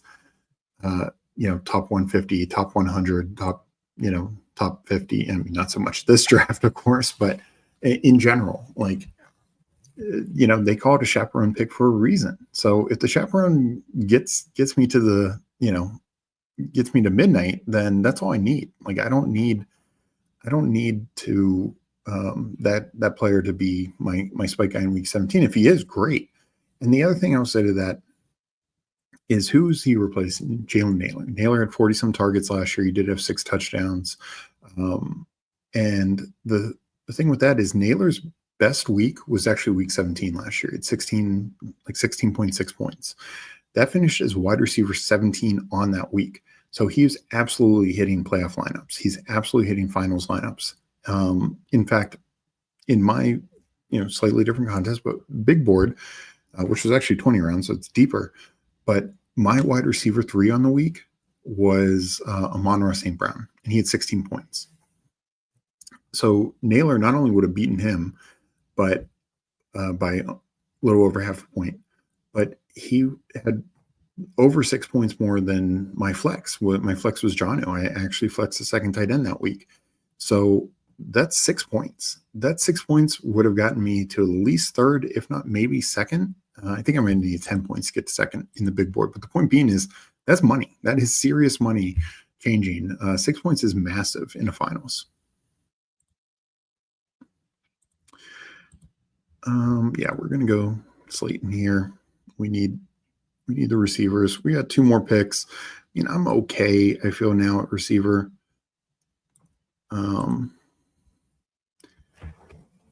Might go third tight end. Might tack on another running back. We'll see how this one plays out. But the idea, like, and Naylor last year, like early in the year, Addison missed some time, Hawkinson was missing time, but at the end, those guys were all playing. And Naylor had his best week 17. And sure, it wasn't this like 25-point game like Thielen had week 17, but it was a very good, usable week. Would have, I'm sure there are plenty of teams in the best ball finals that would have loved Jalen Naylor 16 points on their roster, 16.6 points. So I just would keep those things in mind. Like, even in that worst case scenario where he's only crushing the first couple weeks, he still could hit late. And one final point on the difference between the Vikings and Panthers in a second. I know I really rambled on this, but I did think about it a lot, obviously. I will add Jatavian Sanders just because Jonu's been a little banged up. So I have one more pick.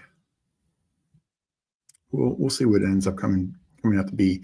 And the final thing, Vikes and Panthers last year threw for roughly the same number of pass attempts. I think they were neck and neck to each other in pass attempts. The Vikings threw for over 1,000 more yards and had like 12 more touchdowns. So that's what I mean when I say, like, even if he's lower on the totem pole, his floor is raised in that lineup. Anyways, that's my long fucking rant. But I hope that answered the question. All right, let me get back to chat. Yeah.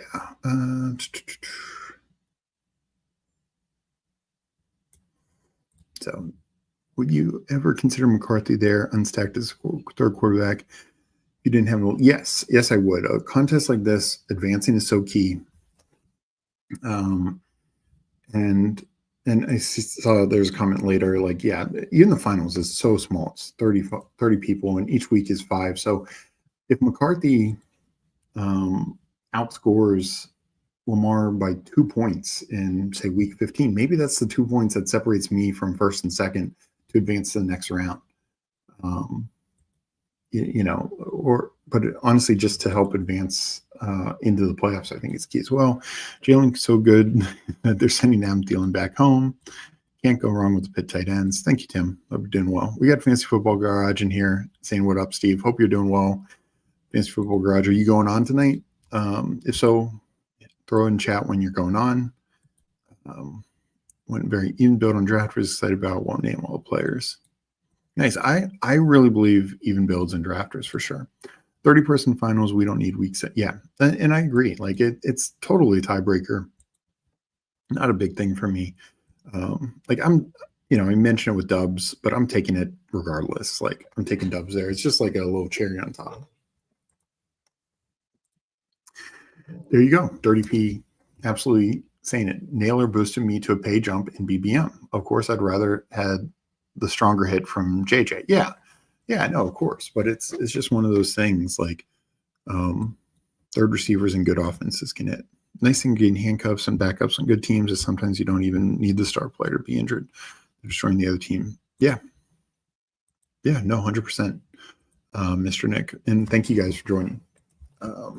We are wrapping up our second draft here. This is a Rottweiler. And let me check where we at on the likes. So hopefully we can get those up. So I want to keep drafting. We'll go over these teams. I haven't decided, honestly, what I'm going to do with this last pick. I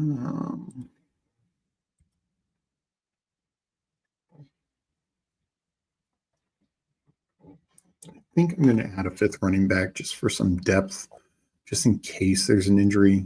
Yes, I spent a lot of capital, but this 18th round pick, I feel like I could go anywhere. Hopkins,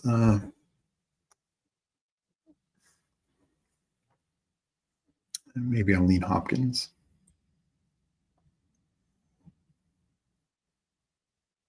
Okay, well, Barney's made that choice for me.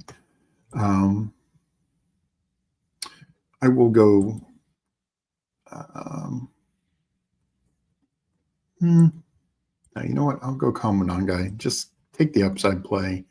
If he somehow becomes the guy in Chicago, the touchdown guy, maybe that's how he works, and that's how this lineup works. It's the second week 5, but it doesn't matter when you're doing 5 backs. All right, so we'll go over a couple of the teams. Not sure if I see them in chat and things like Deluxe 7 or Falco. So I'll go over Hartman. If anyone else was in here, I'll happily go over your team. Just let me know in chat. If not, we'll go over my team. Well, my team, we kind of went through the draft with Lamar, Purdy. So 2, 5, 8, 3. Generally, I like 3 quarterbacks, especially in these like smaller field contests, just because I want the certainty of getting to the playoffs. But Lamar Purdy is pretty damn good. Saquon, JT, Kenneth Walker, Caleb Johnson. Thought about going hyper fragile, but just tacked on 1 in the 18th round. Receivers, Ricky Pearsall, Jacoby Myers, Christian Kirk, Keenan Allen, Cedric Tillman, Romeo Doubs, De'Ami Brown, Darius Slayton. The way I look at this is, Ricky Pearsall, Jacoby Myers, Christian Kirk, Keenan Allen, Cedric Tillman, Romeo Doubs, and Darius Slayton are probably all starters, like 2 wide receiver set starters. De'Ami Brown is probably more, will probably be 3rd on the pecking order. I mean, how we classify Travis Hunter is, a little different, but overall, and sure, maybe Kirk ends up being 3rd on the pecking order. Of course, Jacoby Myers is behind Bowers. Like there's some fragility with some of these players, but at the same time, I got 8 of them. Basically, every week I'm counting on only needing to use 3 because of these running backs, and also having a pretty strong tight end room. Every now and then could get a second spike week from either Jonnu or Sanders to cover the flex as well. So I would be shocked if more than 2 weeks I need to rely on a 4th receiver. And so that's why I'm fine just stopping at 8, even though it's not strong up top. But I think those 8 will collectively give 3 pretty good scores throughout the year.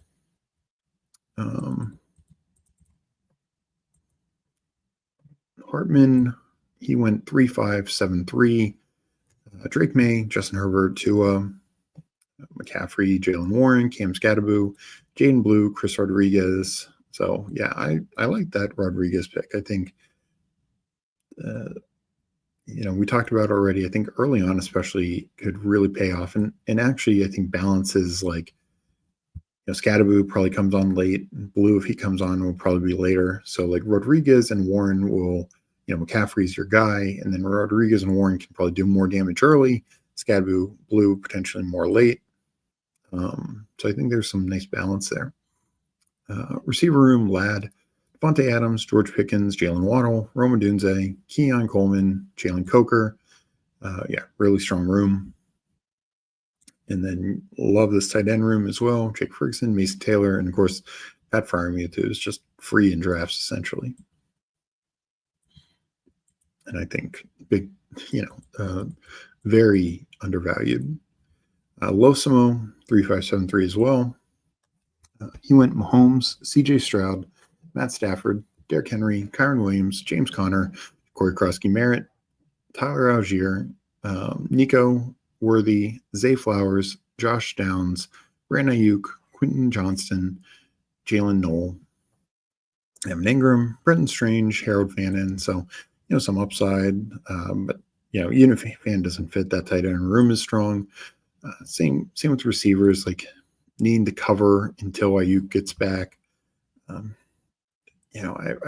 sounds like QJ is doing okay for the concussion. We'll see, but definitely some late upside to go along with the, early guys. And same with the running backs, like 3 clear starters, workhorse guys. Corey Krosky Merritt could make that a 4th. Tyler Algier, one of the best contingent and / backup running backs. I mean, he does fine on his own. And 3 starting quarterbacks. So, I don't take much Stafford anymore, but of course, taking him in a 3rd quarterback and with the fall, I mean, Stafford when this started was going like,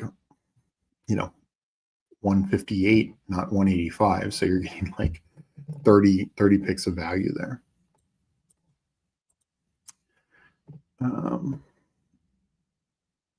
All right, let me catch up with chat, and then we'll get into the next one.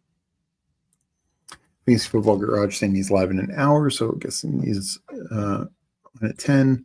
Drafting Rots, that's what I'm doing here. So I may save one and jump in later. Bears and Chiefs are playing their starters a lot tonight, really. So I thought I heard the Bears were. I'm surprised about the Chiefs. So that's interesting. Steve's in the circle here, and got your guy Jaden Blue. Yeah. So we are, where are we at? We are at, looks like 31-ish likes. So we will keep going. Hold on one second. I need to, oh, damn. I'm up like on 20 picks, about 20 picks with 1 hour to go. So I need to make a few slow drafts. I will, Losmo was saying, off to work. Good luck, everyone. Thank you, Losmo, for joining us. Always good seeing you. Always good drafting with you. Appreciate the support. We will, so first, if you have a preference between doing another Rottweiler or Pug Superflex, let me know. Obviously, the Rottweiler is going to fill sooner, so I definitely don't mind doing another one of those. But I will be, of course, maxing the Pug Superflex as well. And let me just, I'll let you guys watch. We'll talk through some of these together. As you can see, I am up on quite a few slow drafts. We'll just prioritize the hour-long ones. And unfortunately, on desktop, you can't tell, that could be 1 hour. Sure, not this one, but 1 hour and 59 minutes. But I'm assuming this one's much less. So we'll make a few slow picks as we talk. I did talk the Thielen potential trade, which now doesn't sound like it's going. And let me know if there's any other preseason news, how the Bears starters look. And the Chiefs for that matter, though. A bit more interested in the Bears, of course, with Ben Johnson. Though the Bears starters last week looked really good. So we talked the Thielen news, we talked the B-Rob news.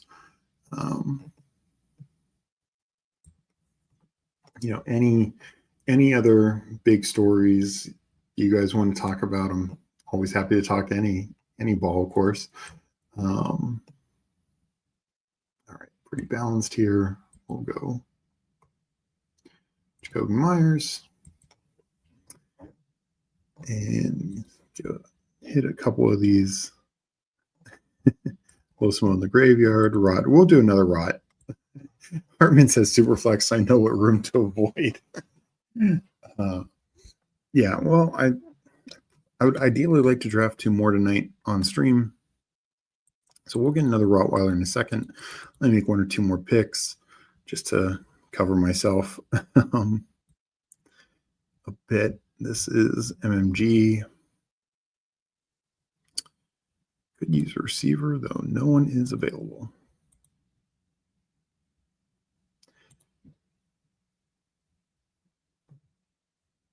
And yeah, I won't. Oh, don't love this room. We'll have to figure out that pick later. That's not an easy one to figure out. We got William 1 in here. Hello. Happy Friday, fellas. Hope you're doing well, William. We're about to jump in another Rottweiler. Let me make at least 1 more pick. This is a pick 6, so those are easy to do. Let's get a wide receiver. Not really wanting AJ Brown. Actually, you know what? We're going to go double elite quarterback in this. All right, let's go back to the lobby, get a Rottweiler in.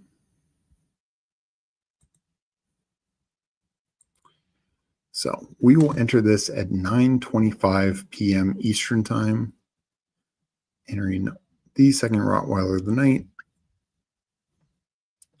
And hopefully you can get some of you all in as well.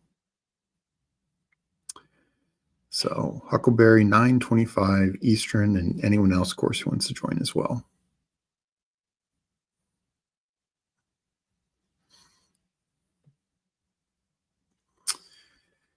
And once again, seems like I said that as soon as it went to 924. And any second now, we should be entering the Rottweiler, $25, 25K up top. We are entering now. So 6 more, waiting on 6. So still room for some people if you want to join. And hopefully a couple of you can get in here.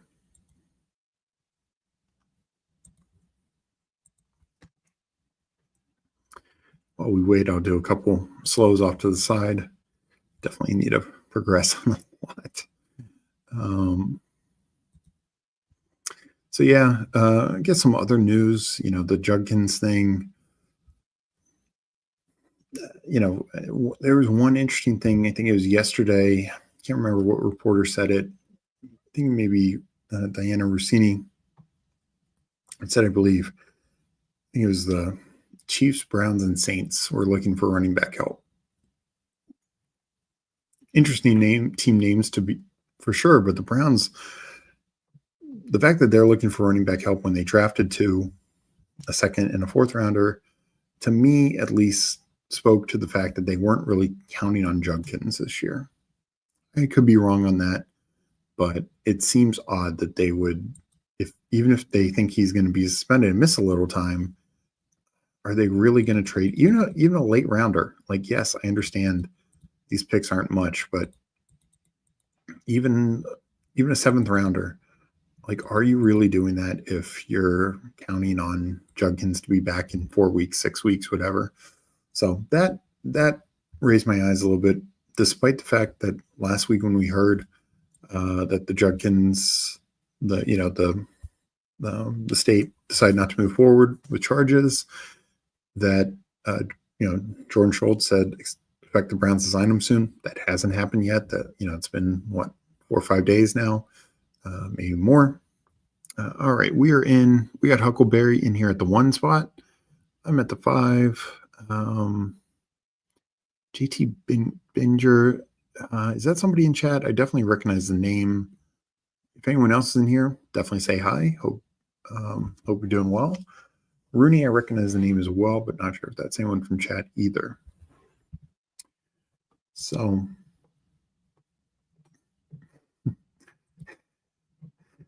Dirty P, Roddy, you say now entering Superflex bug. Appreciate you, Dirty P. Yeah. What did I enter? Was it a sprint this morning? Yeah, I think we were in a sprint with Jim Waller, and I just did a sprint, and I think you were in it, right, Dirty P? I'm pretty sure we were in one together this morning.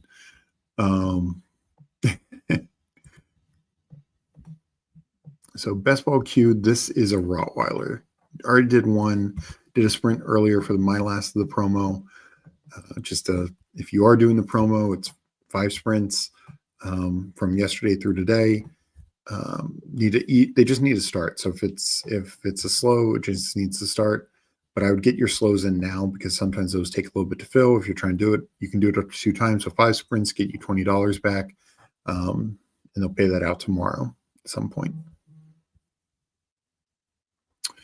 So, to me, the Judkins thing, just between the fact that he hasn't signed yet, as originally was reported a couple of days ago, and all right, I did Barkley last time. Let's do Jahmyr Gibbs in this.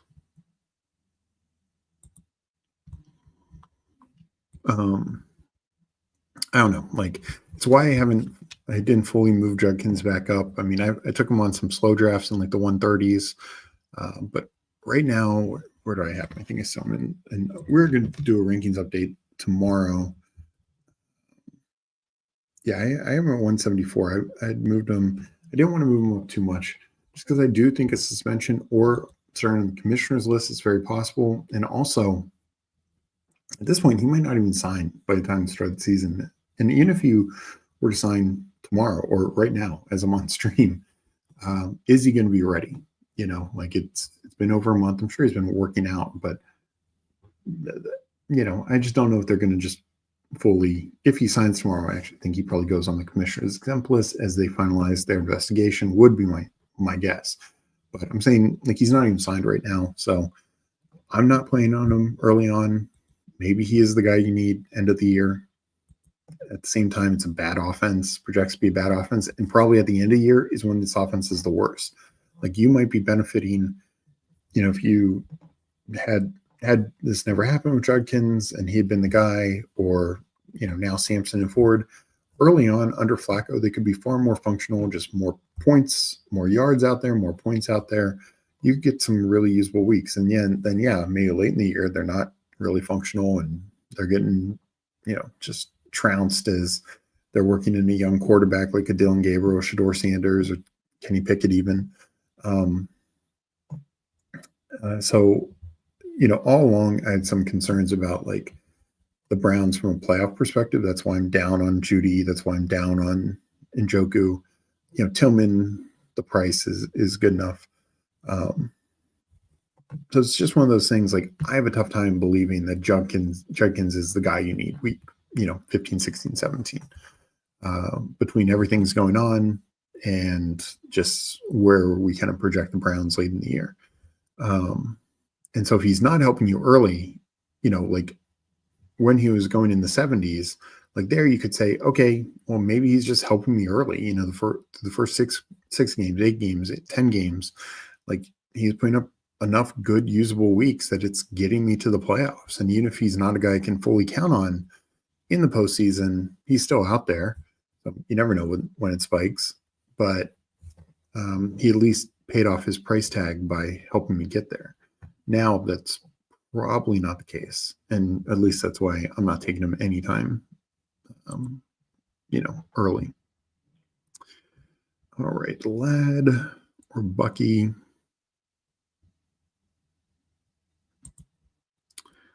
I'll go Lad.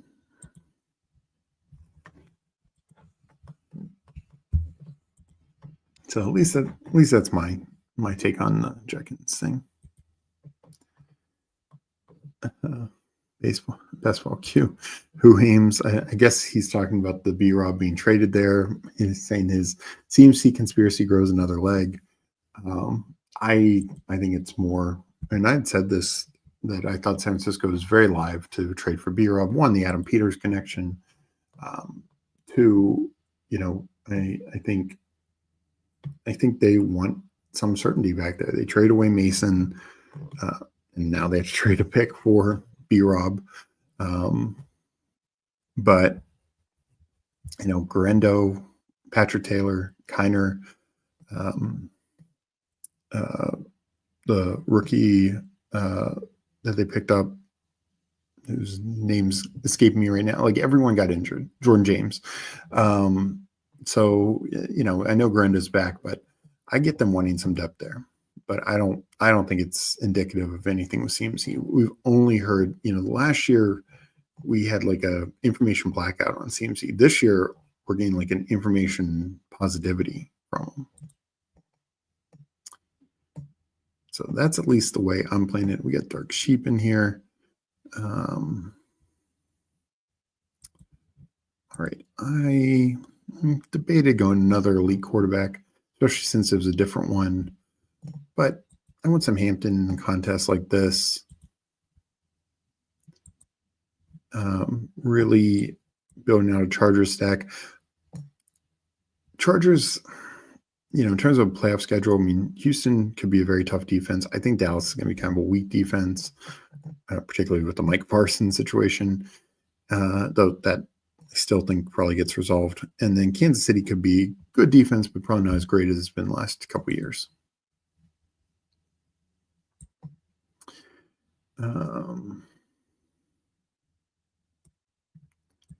Would at least give people a chance. I'm not sure if that was to the timing or entering drafts.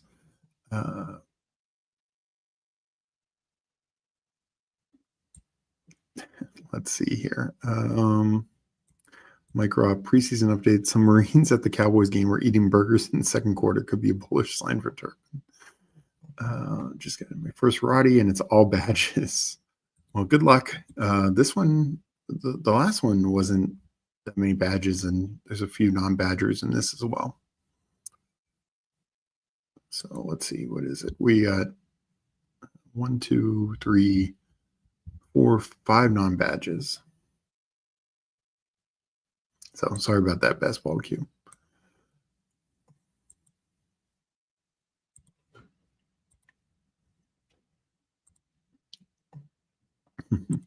Yeah, I'm bullish on CMC. I'm overweight on slightly overweight. I'm just under 10%. I probably want to get to between 10 and 12% on him. I'm not going to go crazy, obviously.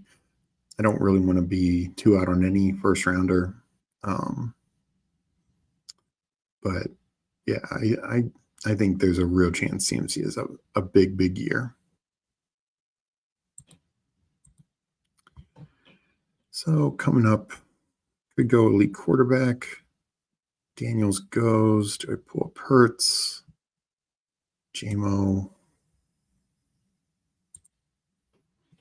I'm going to take JMO here.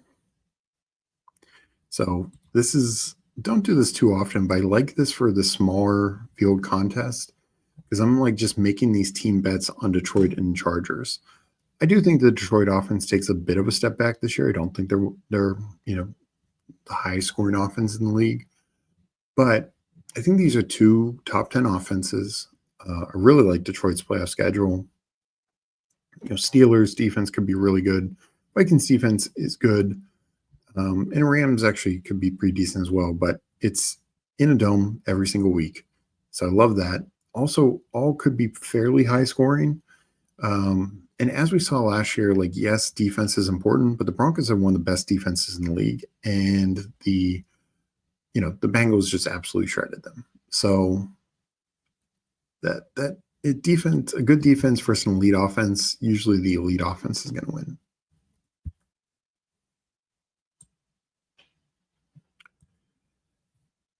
So we'll see what gets back to me. Felt like doing a little something different with that, taking JMO there, and also, a little underweight on JMO. Like I'm at, 6.5%. I mean, that's not counting slows. I know I have them in some slows, but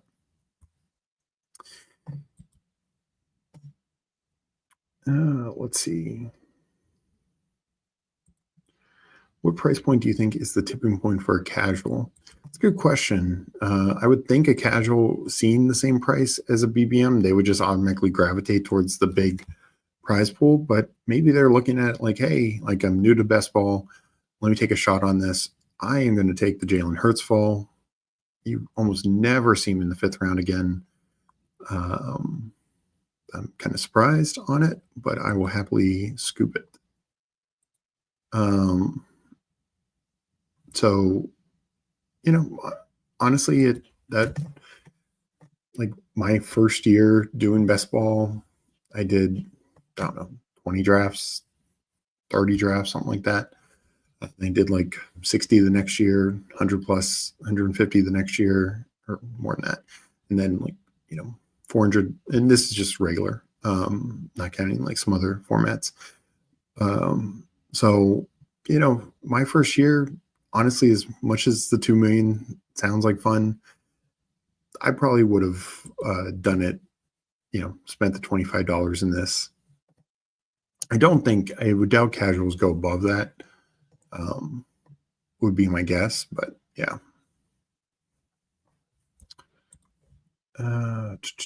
Yeah, Steven, this is a Rottweiler, best ball on call, mentioned it. So we did our second Rottweiler. This is our second Rottweiler of the night. And I'm going to be doing a Pug Superflex. I'm sure Who Hames is happy seeing that out there as well. Were you down to like 350 slows? I mean, are we counting all sites or just Underdog? Just Underdog. I have a lot.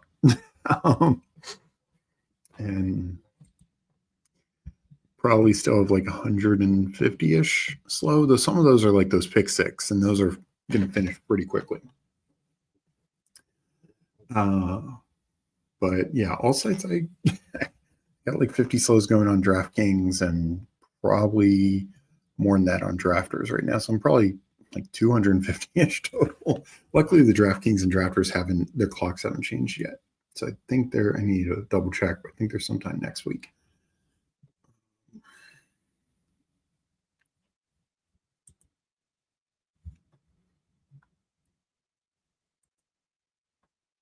So up in 3 picks. Definitely wasn't expecting the Hurts fall. We will go. I'm not going to go Burrow, though that would be kind of funny. Dunze, that would have been my pick. Gibbs or Pacheco, or I'm sorry, Diggs or Pacheco. I'm going to go Diggs. Actually, I'll go Pacheco. The fact that I need more of him. I know somebody said the Chiefs stars are playing, so hopefully Pacheco's healthy tonight. I need more of them. It's a third different bye. And, so far, no other Chiefs running back to me. Huhames and I have broken down the first 2 weeks of preseason. No other Chiefs running back has looked really that good, in my opinion. So I think Pacheco is going to have a big role this year.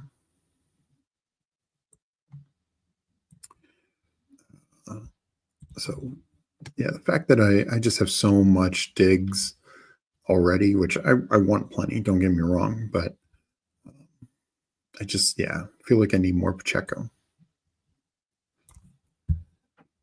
Let's go to the board. So I'm up in a couple picks. Who says, I'm hoping the Superflex doesn't fill till tomorrow. Just got home. Need to do some Rottweilers tonight. Yeah, I think that's right. I don't think the pug will fill till tomorrow. Superflex is only at 32% right now. Yeah. So, the Rottweiler did come out first today, but like an hour later or whatever, they released the Superflex. So, yeah, the Rottweiler is way far ahead. So Diggs didn't come back. Caleb's still there. Do I go Addison or Reed? I think I go Addison. Kind of hoping in this case they don't trade for Thielen, because I do think, not that I think Addison would be Thielen ended up getting traded there, but I think that's Thielen would be one of the best third receivers in the league, and could steal a handful more targets from Addison. My first year I did like 10 of the self-contained best ball leagues and 1 BBM. Yeah. My first year I did like 5 BBMs, something like that. Advanced to the playoffs in I think 2 of them. I did like those, 6-man or 12-man leagues, some of those. And then a couple little puppies and Pomeranians.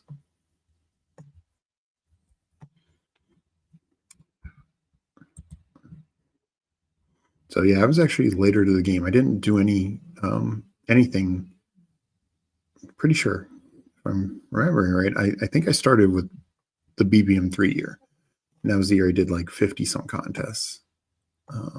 Before that, I did best ball the year before in DraftKings, but it was almost all cash game stuff. I did like 2 of their million makers, and I did a lot of cash game stuff. I actually did well in the cash game. And then I was like, well, I should probably do tournament style. Then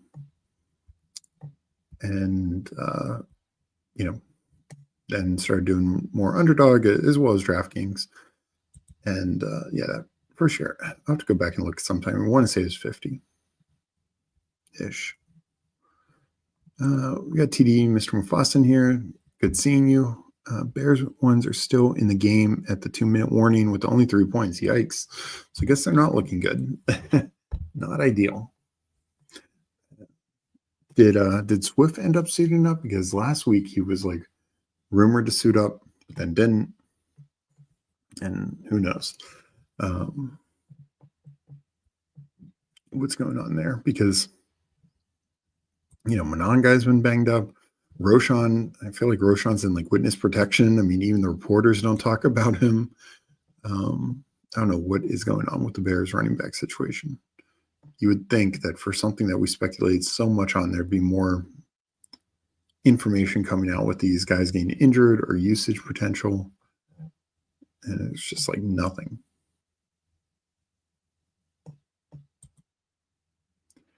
So 133. Hertz, Gibbs, Omarion, Hampton, Pacheco, Higgins goes. Boy. I'll just, build out more Minnesota. I could obviously be targeting McCarthy in a bit. But I'll take a little value there. Hawkinson falling.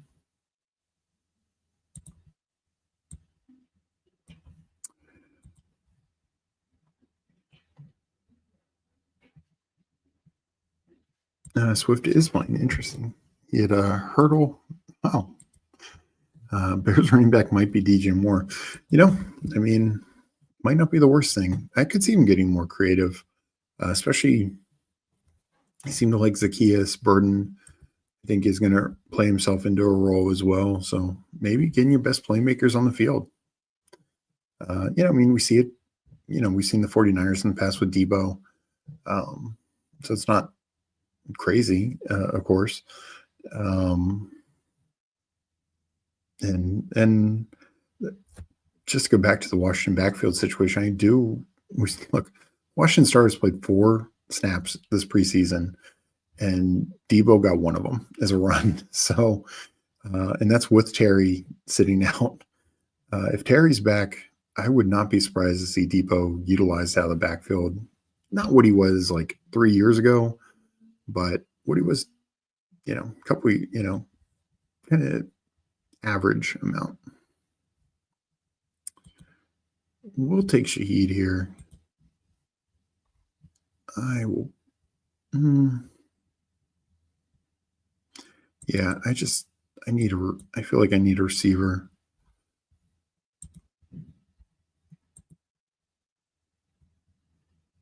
I like Dobbins. ETN's fine, but I need a receiver. Is DJ Moore a better pure runner than Swift? Fair question. Yeah. No, exactly.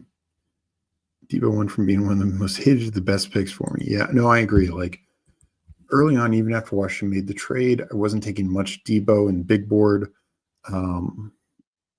Just because, coming off an injury-filled year, but as this is worn on, I've gotten to around 9-10% of Debo, even with him moving up some. He hasn't moved, honestly, he probably hasn't moved up as much as he should. Washington offense was great last year. No reason it shouldn't be better this year.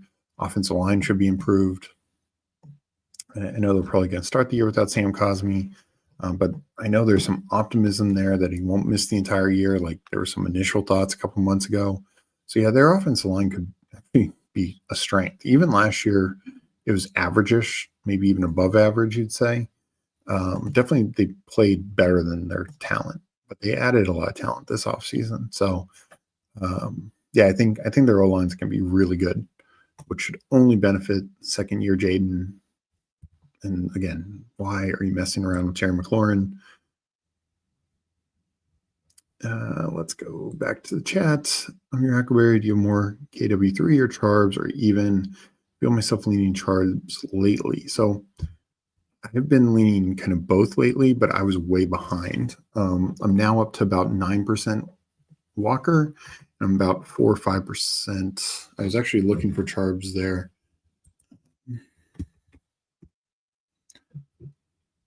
So I'm just under 4% on Charbonnet. But yeah, like a week ago, 10 days ago, I was probably like 6.5% Walker, 2% Charbonnet. So I've been trying to take more. I would like to get Charbonnet up to like over 5%. I probably won't get anywhere near towards 8%, but I think there's definitely paths where they both pan out, where Charbonnet is just the absolute contingent value smash you need. Seattle's offense line is looking really good. I think it's clear they're making a big commitment to the run. I only got 4 of these bullets. Let's get one, have some fun, and do Cam Scatterbo. So yeah, I'm definitely trying to get more of both. I'd like to get Kenneth Walker up over 10%, and I'd probably like to get Charbonnet between 5-6%. Dunze touchdown, nice. I'm very bullish on Dunze. I'm ranked higher than DJ Moore. think he's going to be the Bears' number one weapon, and I also think he probably has the best touchdown upside on the team. Jane Blue, short yardage touchdown, fighting through contact. I've seen all I need to see, 50% incoming. Interesting. I am going to have to go back and watch this because that is not something, well, he's ever done. So I will be very interested to watch this.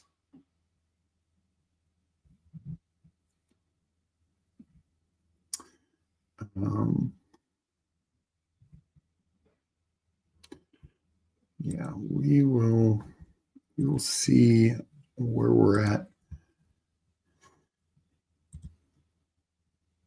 I mean, Krosky Merritt is sitting right there at 125. Do I go down that road? Probably not.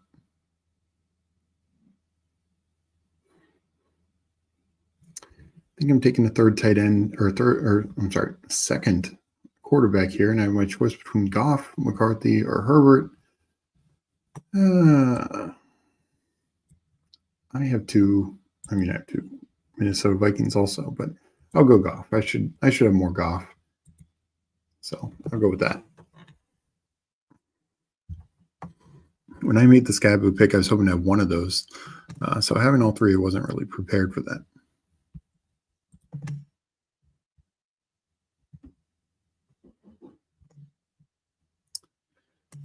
Damn, got auto B-Rob. Ooh, that's rough. Good luck. Yeah, B-Rob, I said before, I'm going to be updating my rankings tomorrow. I'll probably have them somewhere sub 160, like 165-ish, somewhere in that ballpark.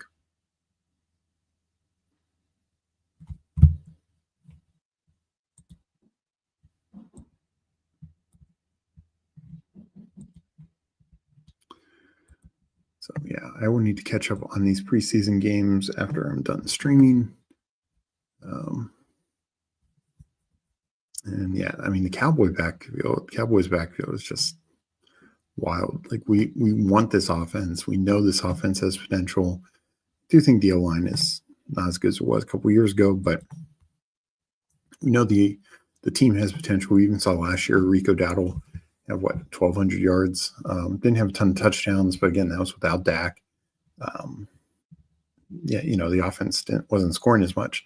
So, this year with Dak, that could be a very lucrative, just whoever is the lead back. But boy, I have zero faith on any of them.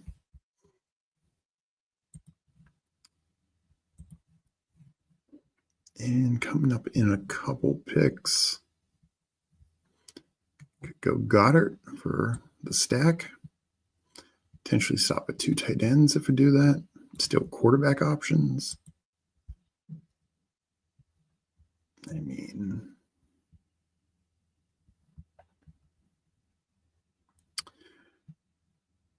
interesting.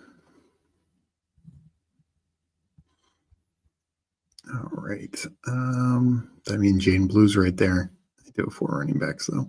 You know what? I'll go Goddard. I know I spent a lot on Hurts, but it's like I'm got all these guys at a fall.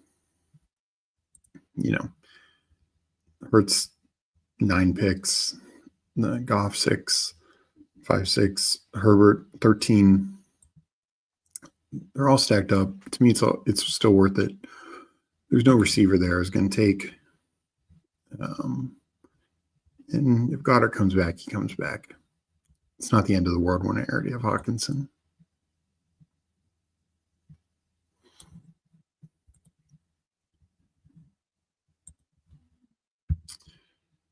So we'll probably do a 3-5. Thinking 3-5-8-2.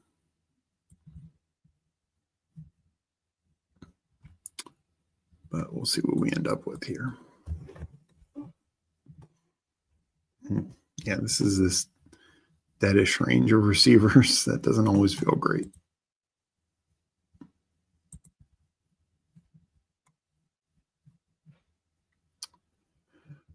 So coming up in 1. If Goddard's there, he is not. So let's pivot to a receiver. I will go Demario Douglas.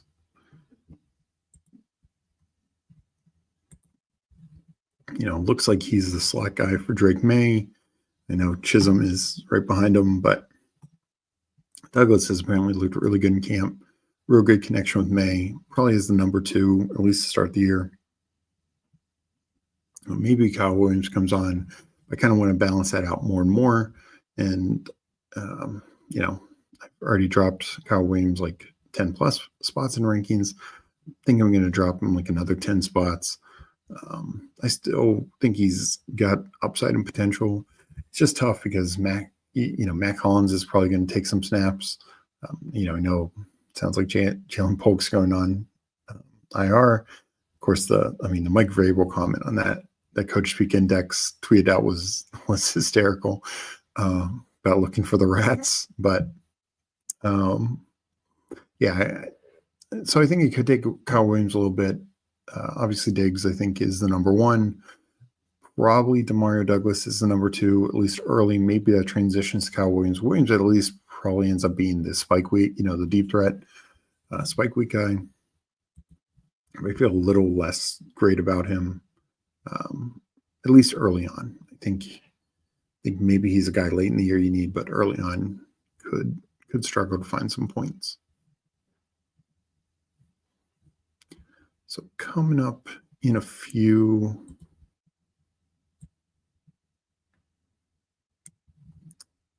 And Shipley went early. Somebody I was considering, not for this pick, but coming up. Eckler got pulled up. I think he should. I was hoping he'd fall back, but yeah, I absolutely think Eckler should get pulled up.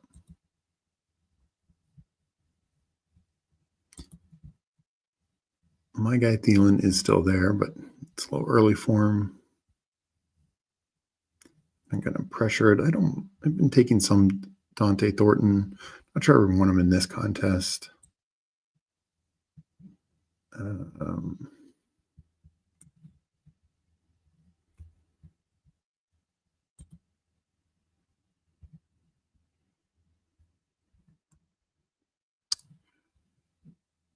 I feel better about Hunter Henry than Chig.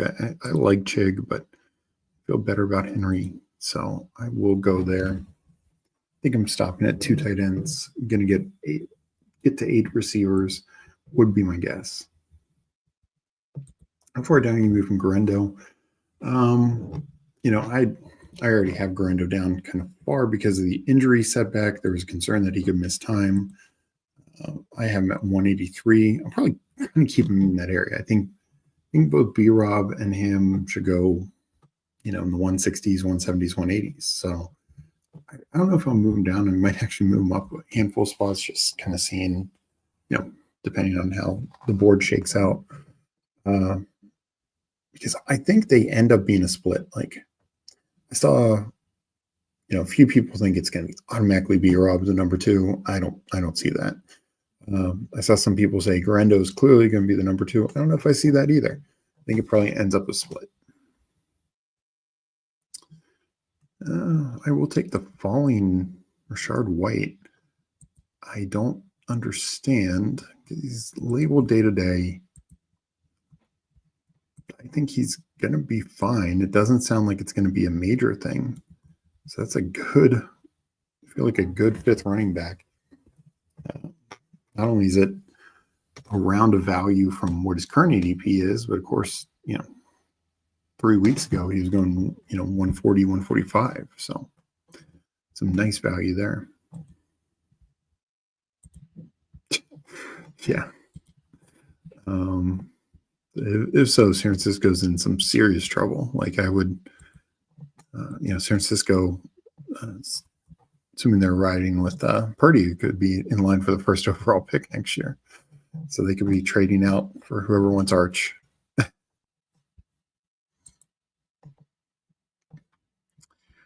All right, up in 8 picks. Let me get back to the board. I think we're going to run a Superflex draft after this. Superflex Pug.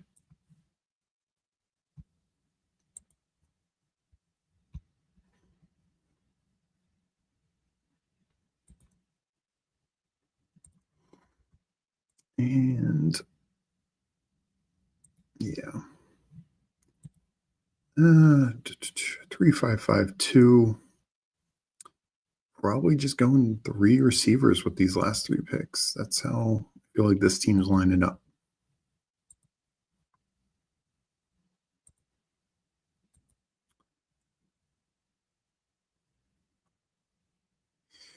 All right.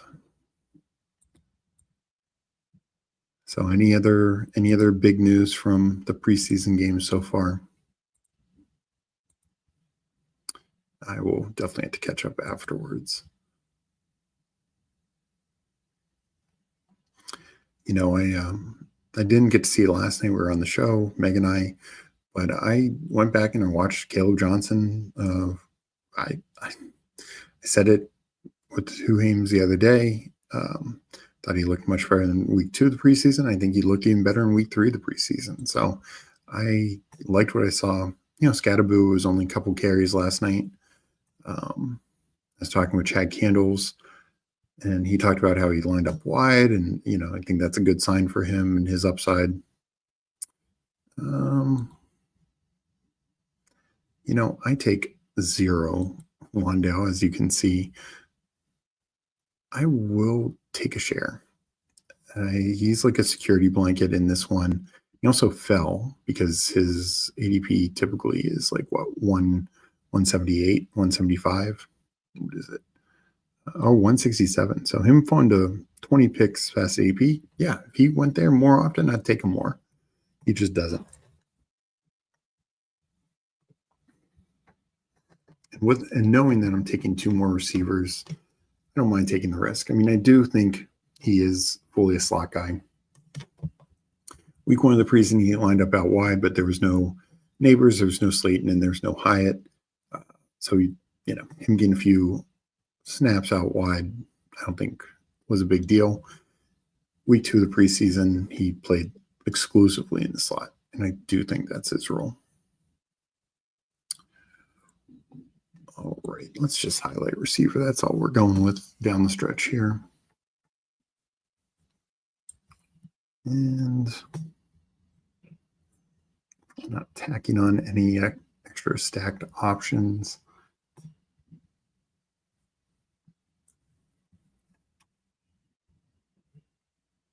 We will go Hopkins. Love taking Hopkins.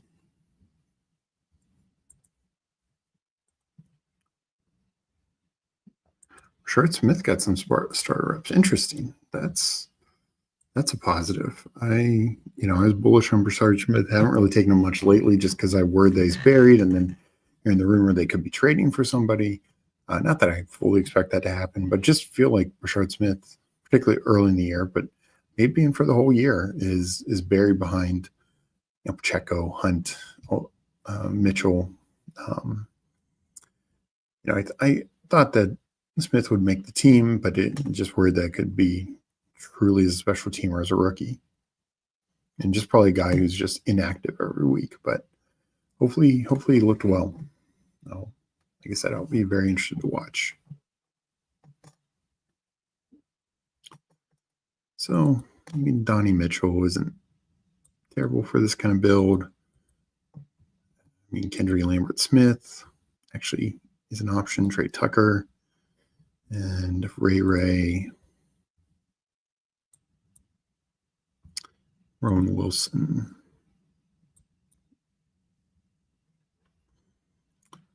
Probably going down that road, one of these guys.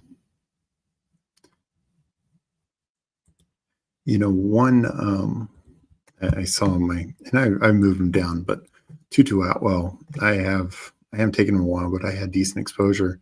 So it looked like he was locked in as the number 3, but then of course with the Stafford stuff, and then Jordan Whittington maybe being above him.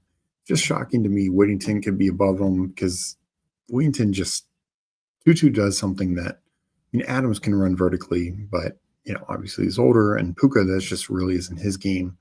So Tutu has that, and I thought he could just be a spike week guy for the Rams, and maybe he still will have that role. But the tough thing with the Rams playing like 0 starters or anyone contributing, we have no idea how that turns out.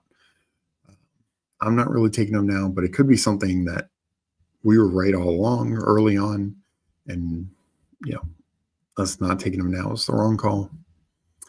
I might do KLS in this second piece to Herbert. I think my wide receiver room is strong enough overall. So I don't mind. Maybe go Tucker or Ray. The fact that this contest is smaller, maybe I want a bit more certainty.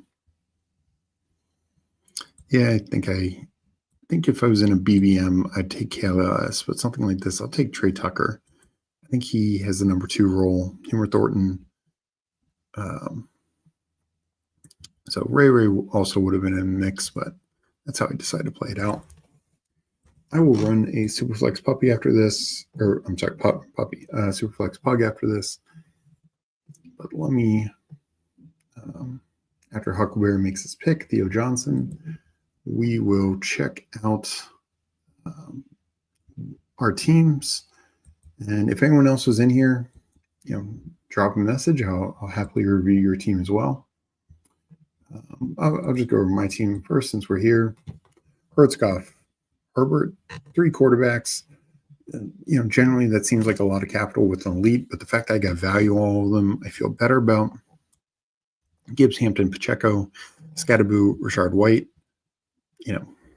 3 starters. Another guy who probably will be starting at some point, and then Rashard White, I think has both standalone and contingent value. McConkey, JMO, Jordan Addison, Rashid Shaheed, Demario Douglas, Wandale Robinson, DeAndre Hopkins, Trey Tucker. Thinner at the back half of the receiver room, though with that running back room, probably am not flexing a lot of receivers. So I think my first 3 are very strong, and then it's like 5 others to kind of just fill in as needed. Is kind of the way I look at it. 2 tight ends, Hawk and Henry. I'm very good with those 2 tight ends. Let's check out Huckleberry. He had the 1 spot, 2-6-7-3, Lamar May, Jacobs, Pollard, Brian Robinson Jr. That's the one he said got autoed. Luckily, at least there was a little fall. Luckily it wasn't autoed at ADP 103. Ramondre Stevenson, Dylan Sampson, Ollie Gordon. So, probably, I don't know if he originally went into the idea of doing 6 running backs, but probably felt like he had to with the Brian Robinson situation. If you take that out, sure, it was an earlier pick than you want, but that's a pretty strong running back room. And still, a lot of, Stevenson, I think is going to be fine. Sampson, particularly early on, definitely fine. And same with Ollie. Right now, receivers, Chase, Flowers, DJ Moore, Diggs, Hollywood, Torrey Horton, and Alec Iomanner. Andrews, likely Theo Johnson. So double tapped, really stacked up Lamar, double tapping the Ravens tight ends, and then taking Theo. So yeah, I actually haven't done that. I know I did it a couple times in the big board. Not sure I've done it much post, but the big board, it's a little easier with 20 rounds. But I actually like that. You definitely have the talent at receiver and catch jumper, running back, and tight end and quarterback to throw that kind of situation together. So it's like you really have Lamar stacked up, which is always nice. And then Theo, I think, is a fine option to fill in. So let's get into another draft. And we are going to do a Pug Superflex. We'll enter at 10 p.m. Eastern Time. 10 p.m. Then I will get back to chat.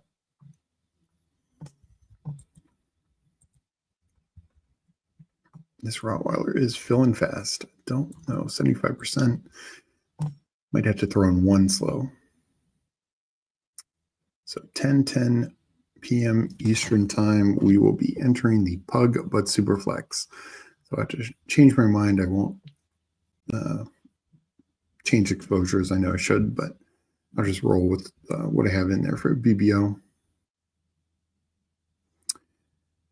And any second now, we will be entering. the Pug but Superflex. So this has been the first Superflex in a little while. Definitely some things have shifted. We know some quarterback situations are different. Flacco, we now have better confirmation on. Daniel Jones is at least the starter early on and has pretty strong vote of confidence. Russ, we still know is the starter. So little changes there. I think, before, I think you saw a lot of Milrow. I didn't really like that then. Don't really like that now because I do think Drew Lock is the clear number 2 in Seattle. That's at least the way I'm looking at it. Also, I will say some handcuff quarterbacks that we've talked about in the past, Tyrod Taylor and Marcus Mariota, are both a little banged up. Hopefully they're going to still be the number 2 and they won't need to go on like IR or anything. Joe Milton has looked really bad. I'm not sure what he did tonight in the preseason, but boy, those first 2 games were really rough. And then Jimmy Garoppolo, you have to feel a lot better about Jimmy G. I know, as Huhame says, I forced him to take Jimmy G a couple times because I stole Stafford, unstacked Stafford, but it might be a you're welcome. Huhame's with how Stafford's been.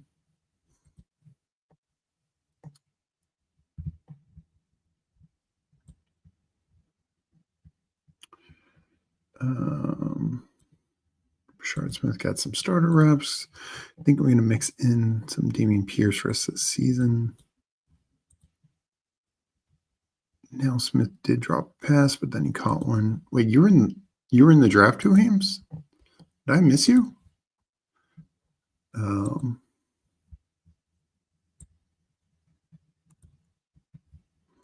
Boy, sorry about that.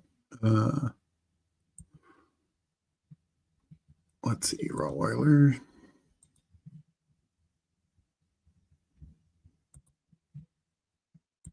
So this draft is starting. I got the 8th spot, not the best spot.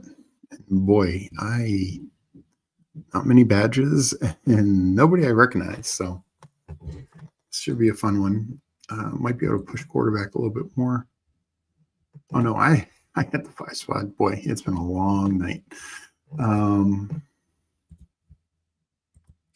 I need to check in some slow. I'm up under the hour on 5. So I'm going to multi-table that a little bit as we talk. When a huge hype guy like JCM happens, do you ever have where it's like, damn, drafted all of these teams, was I wrong? I mean, not necessarily like, I don't know. Like at the end of the day, it's one of those things. Generally speaking, like one player, particularly like that, is not determining everything. Like, yes, guys like Chase and Barkley had really insane advance rates, but then neither were truly the playoff heroes you needed. So they advanced teams, and then you needed other guys to do the work come the postseason.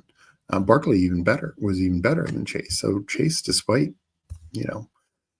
his ridiculous advance rate, just didn't pay off. And then even later guys, like usually there's multiple options of it. Like, sure, Chase Brown was great, but so was Chuba. So was, and it's just a running back. So was Rico. So was Dobbins. So was Bucky Irving. There was a lot of running backs rounds 10 through 18. You could find different guys. Same with value receivers. Like, Brian Thomas was awesome, but so was J-Mo. So was, McConkey at the end there was going like only around earlier than Brian Thomas. All right. Probably. So it did go Chase. And I do think I will take Barkley here because, again, prioritize quarterbacks first and foremost, but then running backs. So when I have a chance for an elite at 8, I will do it. And same with quarterback. Like, yes, Baker was a smash late, but I mean, Nix was going undrafted, and 18th round, you could get Nix late, you could get Darnold, same situation. Mid-tier, yes, Jaden Daniels was like the mid-tier guy, but honestly, Burrow went, 1 or 2 rounds ahead of Jaden Daniels. It's not like there's a massive gap between them, and even other mid-tier quarterbacks like Goff and Purdy were totally fine. So I don't know. I guess I feel like at every position you can find guys and find builds. I don't think there's one guy that kills you, generally speaking. You know, it can be like maybe if somebody has a truly great playoff run, but like I mentioned, talking about the sprint, like nobody actually had like this insane playoff run last year. It would be like some guys hit 2 weeks and then one, or then one guy like a Neighbors hits week 17, but like Neighbors in week 16 had 18 points playable, but not like a super smash. And then I think 13 points, 14 points in week 15. So we are going to we'll take Baker. I think any of those quarterbacks would have been fine. We'll take Baker in this. Again, we are in Superflex. Back in the streets that we love.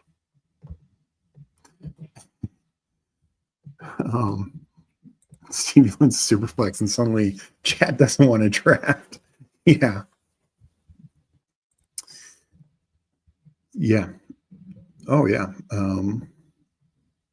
No, agreed. And so I think Hartman was talking mainly regular contests, but no, I think there's values that present itself, and it's just there's multiple. Williams talks about this, like, the wins are important, but also avoiding the duds is equally as important, if not more so.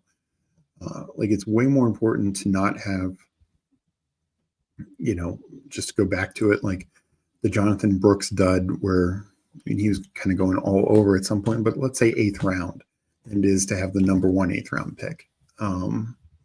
Because avoiding the zeros is huge. And it's a little tougher in a Superflex setting, but like in a regular contest, we have all these receivers kind of going in the same range. And while I think, like a Ricky Pearsall is better than Zay Flowers, let's say Zay Flowers outscores him, but it's by 5 points. Do I want Zay? Sure. But is it killing me because he got outscored by 5 points? No. But we of course want as many big smashes as possible, and but I think avoiding the zeros are absolutely key.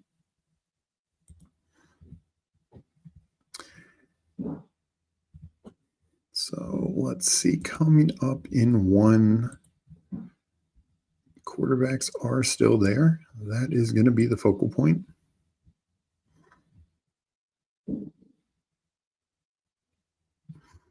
And we'll say approaching this Superflex bug, you only have 3 bullets in it. So go get your guys. Like I even more so, I considered just pulling up quarterback in the first round and just bullying quarterback, my kind of normal strategy. I kind of hoped, because there weren't as many like badges and stuff, and sure, ADPs are more set now, but I kind of hoped that maybe I'd be able to push and get like a, I don't know, like a May or somebody come back to me.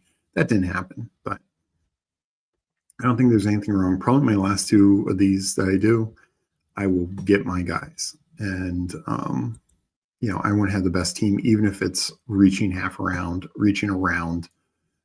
to get the quarterback combos I want.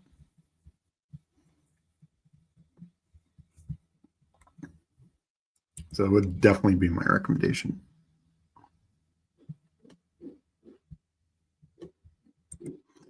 I appreciate it, Hartman. I mean, it's a fair question, because we always wonder, like, is that the guy you want? Is that the guy you need?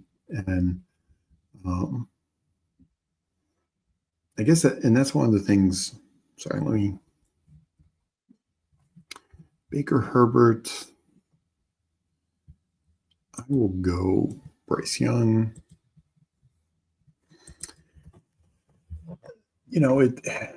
It's also just one of those things, like,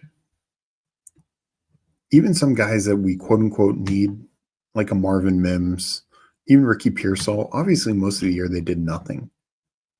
They were great, absolutely great week 17, no question about it. But, they didn't do much most of the year. So it was just, if you were taking more of them, if somebody gave you the crystal ball and was like, oh, Marvin Mims is going to score, what was it, 24 points week 17, people would be drafting him way higher, obviously, right? But if you did that, you would have, then the opportunity cost gets even worse and worse versus the types of guys you're taking them against.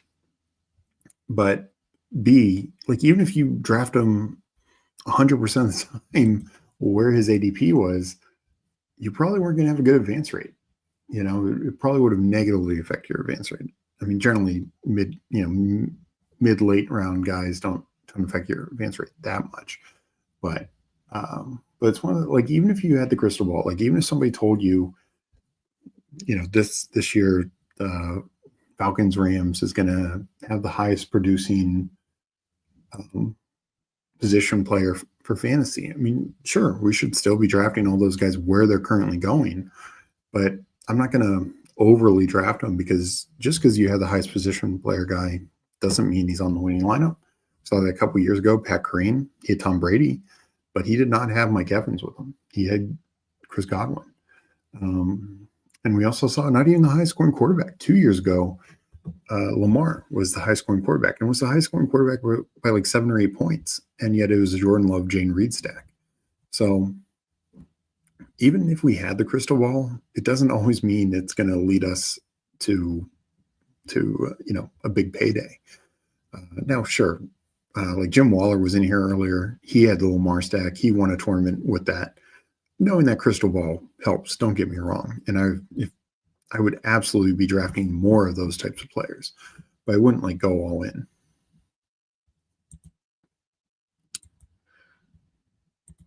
I will take another running back here. I will take my guy, James Cook. It's definitely is in Superflex percentages, but I think I have a decent chunk of him in Superflex as well. So 3-string quarterbacks, 2 top-tier running backs.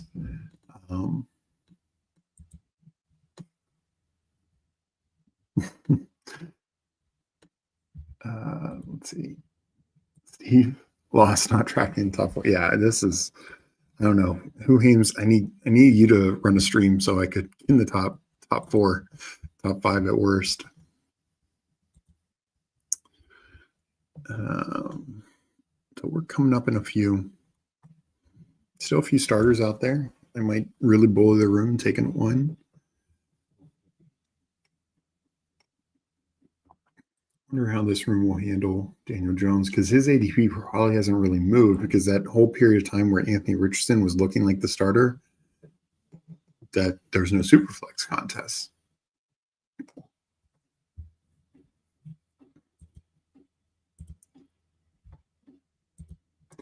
So I'm going to do it. I think I will catch up at other positions. I'll take 4 quarterbacks. I don't need to worry about handcuffing later. I have 4 different starters, 4 different buys. It helps make up against the elite quarterback builds in the front of the draft. And yeah, I got 2 elite running backs as well. So let's go to the board.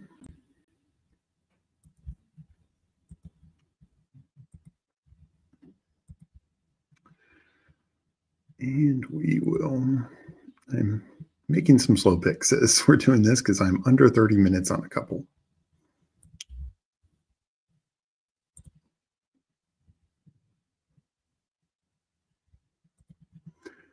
So, but feel free to shoot out any questions and, or comment anything else from preseason night. I will need to catch up later. But yeah. The one thing, I still want to be taking more Coker, even if Thielen doesn't get moved. I don't think he has been adjusted up enough. I struggle with Leggett, and maybe that's wrong. Maybe it's a blind spot for me. But I just feel Coker is a better player. I know he missed. Williams and I talked about this a little bit. Like, he missed due to illness, so it's not even something that could nag, not like a hamstring, not like an ankle, high ankle, anything like that. So I don't know. I still think Coker could have a solid role.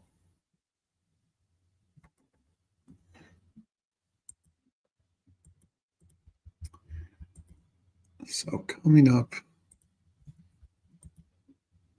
in 2, leave my quarterbacks, so just focused on these positions now. Joe Mixon, no longer what I hoped he was.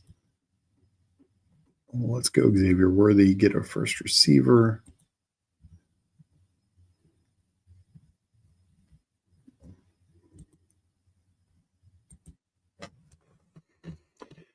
And so, yeah, we got, I've seen the projections that the BBM could fill August 29th or 30th. I still have about 20 so to go.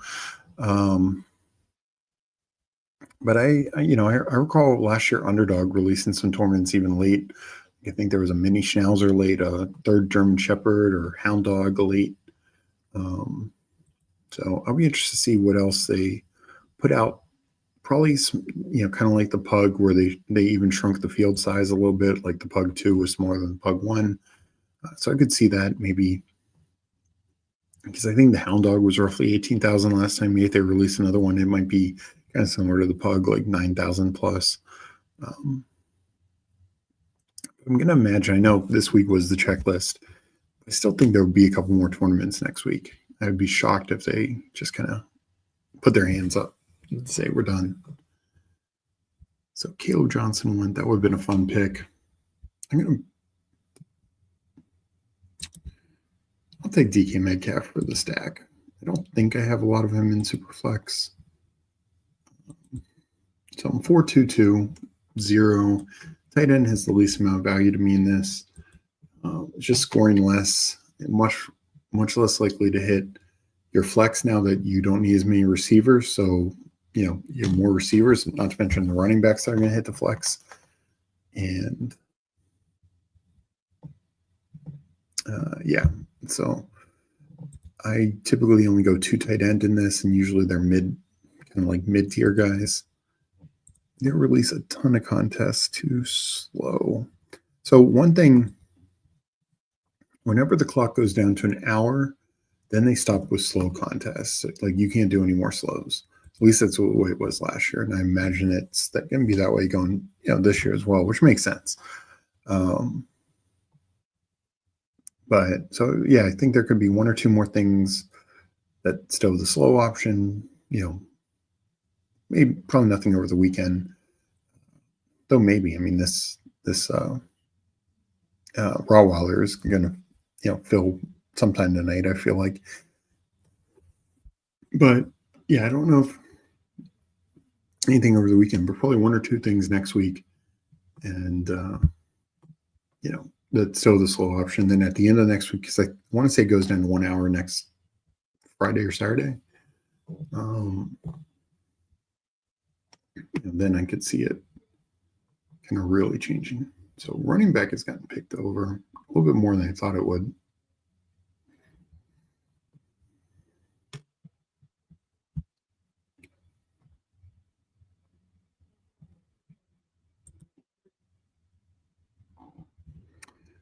I will take Cam Scaboo here. He's a good third back. Also like Mason if he comes back to me. With the 2 running backs I took, or I'm sorry, 2 starting receivers I took, most weeks I'm kind of counting on those guys. I mean, sure, I want depth, but it's easy to have depth. ETN, Diggs, I think those are fine picks. Might prioritize Diggs a little bit more. But he goes. Yes, the sprint promo counts with slows, but they have to be in by midnight. Now, I know you're out in California, so I don't know if it's midnight Eastern Standard Time or midnight where you're at. I would imagine where you're at, but that's just my guess. I slowed down considerably in Caleb and Swift. Not sure how I feel. Yeah, so I had mentioned that earlier, Huckleberry. I'd slowed down.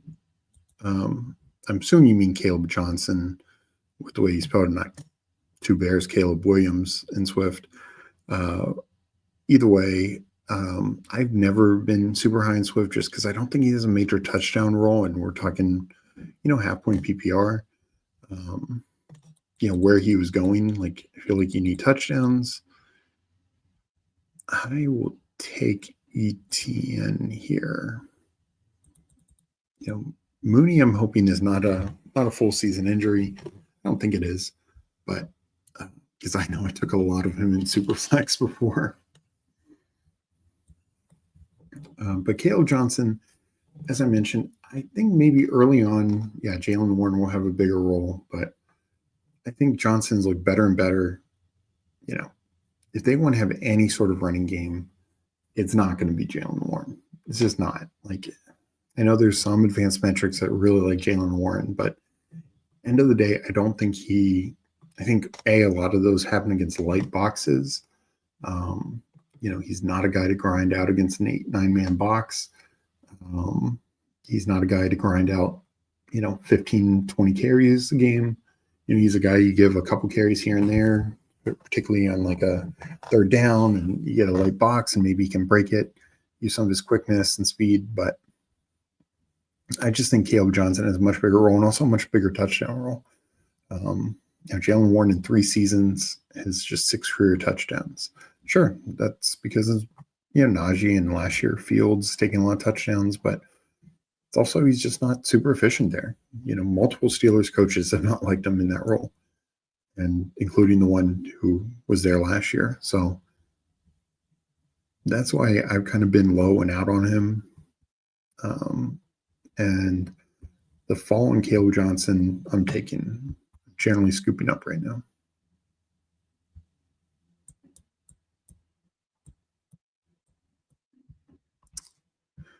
So I'm at 442, 420. You can go Mark Andrews, give me one tight end. When I get a guy like Andrews, I feel really good about stopping at 2 in Superflex. Really love it when, of course, it's Lamar. I'm also not so worried about like bringbacks and stuff like that, especially in this. This pug is a very small finals. So not going to worry near as much as I was, and I wasn't even super worried in Superflex Puppy.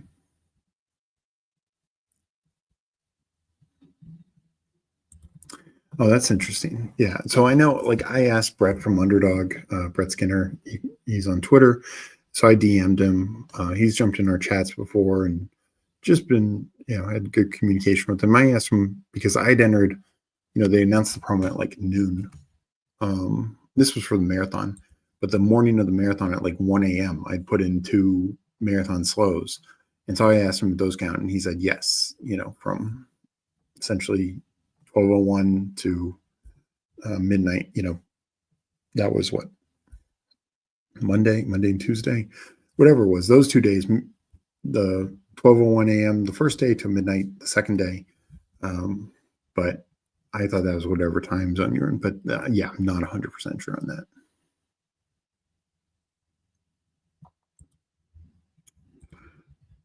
We'll go Shakir. Shaheed would be fine. Again, not really finding stacks. That's okay. Caleb Johnson. All right, yeah. So that's where I'm at on Caleb. I feel like Mooney will be back week 3-ish. I feel good about that. We thinking Shook starts. They didn't play tonight, right? They play tomorrow, I think. I would bet on. So I do think there's a chance they would trade for like a James Winston or something. Probably not Kirk Cousins, but maybe James Winston. But assuming between Shuck and Rattler, I think Shuck starts the majority of the games. It might be Rattler to start the year. Could be Shuck starts and Rattler comes in at some point. I think they do believe in Shuck. I mean, obviously he's been a much higher pick, and I know the GM and that staff is roughly the same, but Kellen Moore, I'm sure, had some input on drafting Shuck, where he had no input on drafting Rattler, and they spent a much higher pick on Shuck. So I think Shuck gets more starts. I don't know if it's to start the year, though. I just think there's more upside for the team if Shuck starts. And it's one of those things like, we have Kamara, we have Juwan Johnson, we have these two receivers. Let's play for the upside. I'll go Stevenson. I guess I should go Rashard White. No, I'll go Stevenson. I don't care about the stack. I I think Stevenson's just a better play than Rashard White. Stevenson's probably the start. I mean, I like Rashard White, but I think Stevenson's just the starter.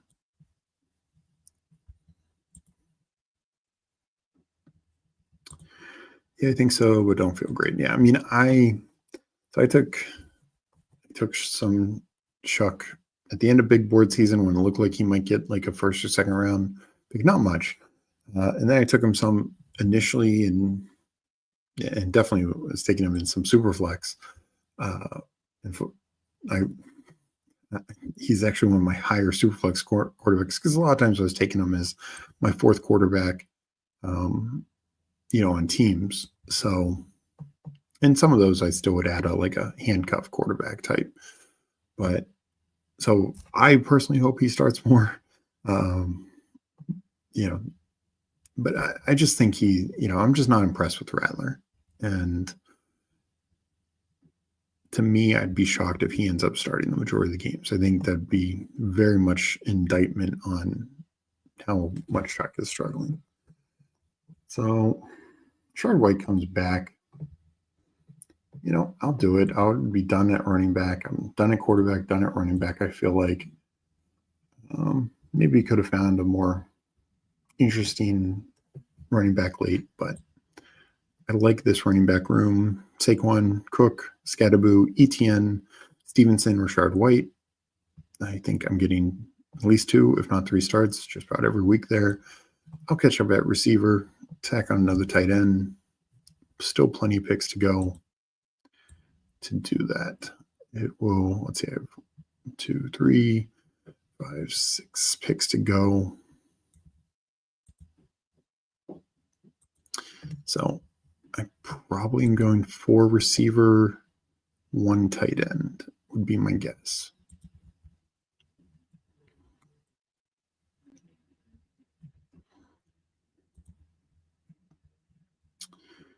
So yeah, we are catching up on a few slows.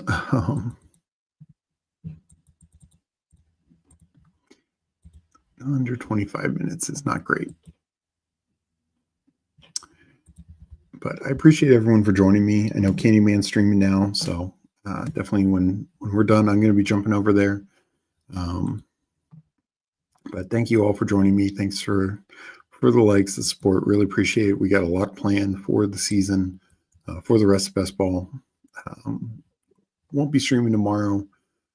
I'll be on Sunday morning on Big Draft Energy's channel. He's doing a 24-hour streamathon to raise money for charity. So it's a great cause.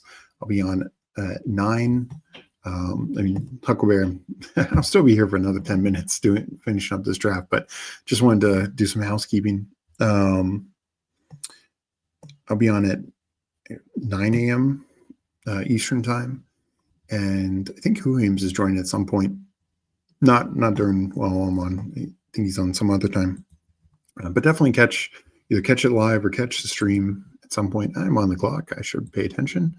Don't want to go Trey Harris. I will go Hollywood Brown. I think that's a fun little fall. And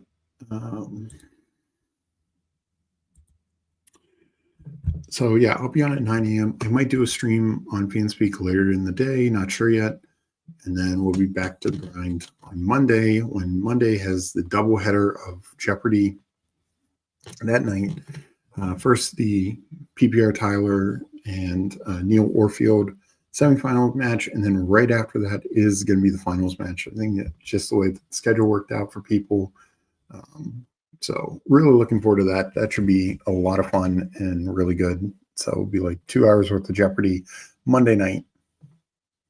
Candyman waiting in the wings to see who will be joining him in the finals.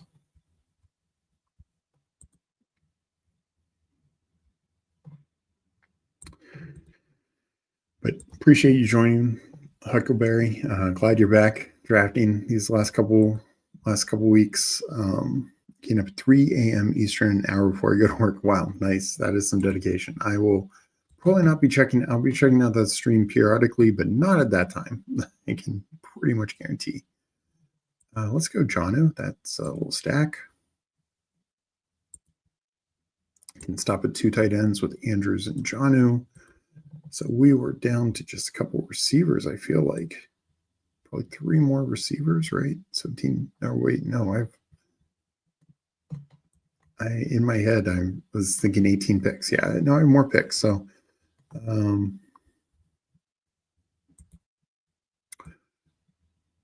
we have 17, 18, 19, 20. So 4 more picks. Yeah, no, 4 more receivers. Yeah, sorry. Been a long stream, but really appreciate everyone for joining. And I hope everyone is enjoying their drafting and watching preseason football.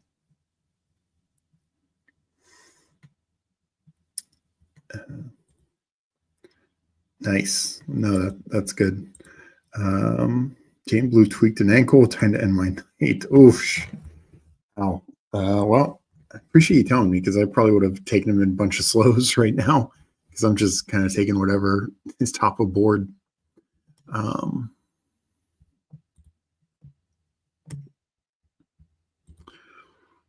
So that, hopefully it's not too serious, but boy, that's his second. Was it an ankle injury before, right?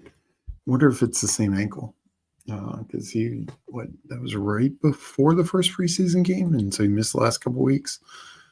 So not great.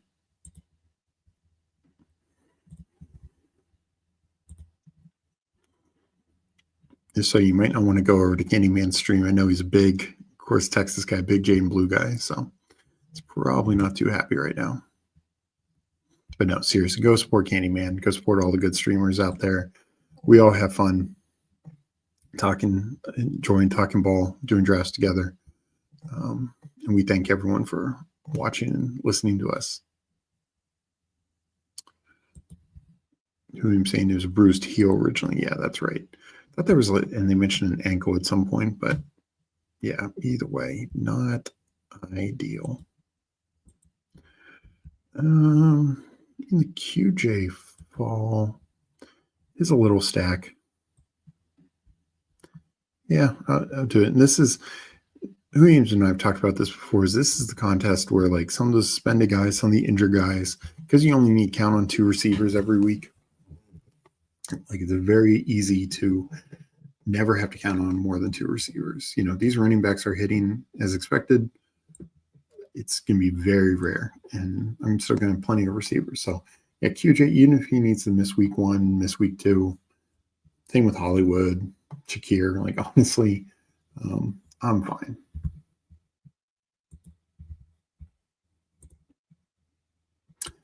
So yeah, like something like this, I took Addison plenty, took a little Rice in the previously. I mean, now Rice's situation is a little more murky. You know, we just don't know when those games are going to be. Like, it's nice knowing that Addison's out the first 6 weeks or first 3 weeks.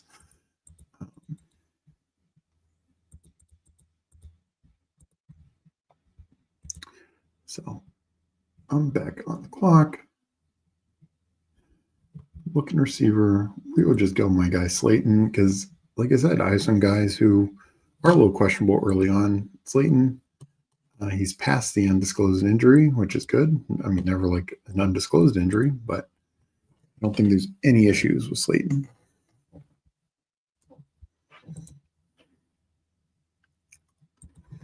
We got Kramer checking in, saying GM. Good seeing you, Kramer. Hope you're doing well.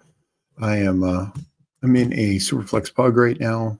This is my fourth draft of the night, or actually five. I did a pick six while I was waiting for a sprint to fill to start. Did the sprint kind of simultaneously, but did the sprint. Then did two Rottweilers on stream. Now doing a Superflex pug. We'll be getting off here after this, but appreciate you jumping in, saying hi. Hit that like button. We appreciate it. And yeah, I mean, I'll be on for another 10 plus minutes. So any questions, comments, always happy to talk ball. And yeah, I'm up on like 60 slows on Underdog. So that will be fun after we get off stream.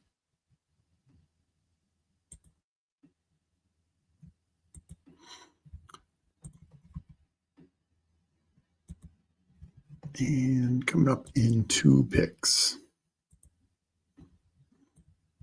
So last year for Superflex, they also did a single entry golden. I'd love if that's one of the contests next week. Not sure if we'll get that lucky, but that would be a lot of fun. So let's see. I'll take some Ray. Again, another guy help secure early in the year. I'll take one more receiver. You know, don't think I'll go Lambert Smith in this. Maybe Roman Wilson. I don't think I took him at all before. Maybe once.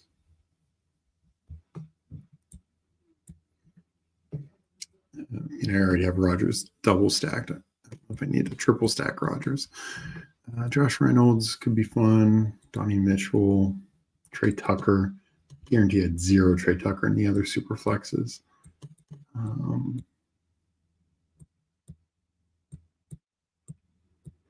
Yeah, probably going somewhere there.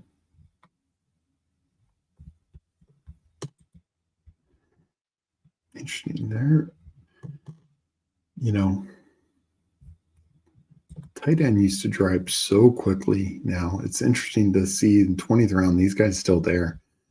I don't think any of those guys would generally be there in the 20th round. They aren't running back. You did not see a lot of Justice Hill, Jarquez Hunter, Damian Pierce, who he was mentioned. He's fun, late round click. Now Jimmy Garoppolo. Ooh, actually very tempted to pivot to Jimmy Garoppolo. I know it's not a handcuff, but no, I have my 4 quarterbacks. I will stick with them. Yeah, I'll go Tucker.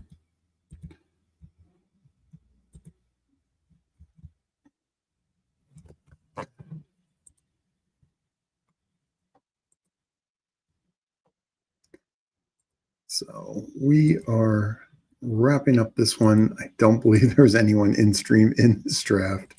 But I do appreciate the other drafts, people jumping in, joining. Hope everyone is having a good night. I will read off my team again. I did a 4-6-8-2 quarterbacks. Baker, Herbert, Bryce Young, Aaron Rodgers. I took Saquon, James Cook as my anchor running backs. Followed it up with Cam Scatterboo, Travis Etienne, Ramondre Stevenson, and Rashard White.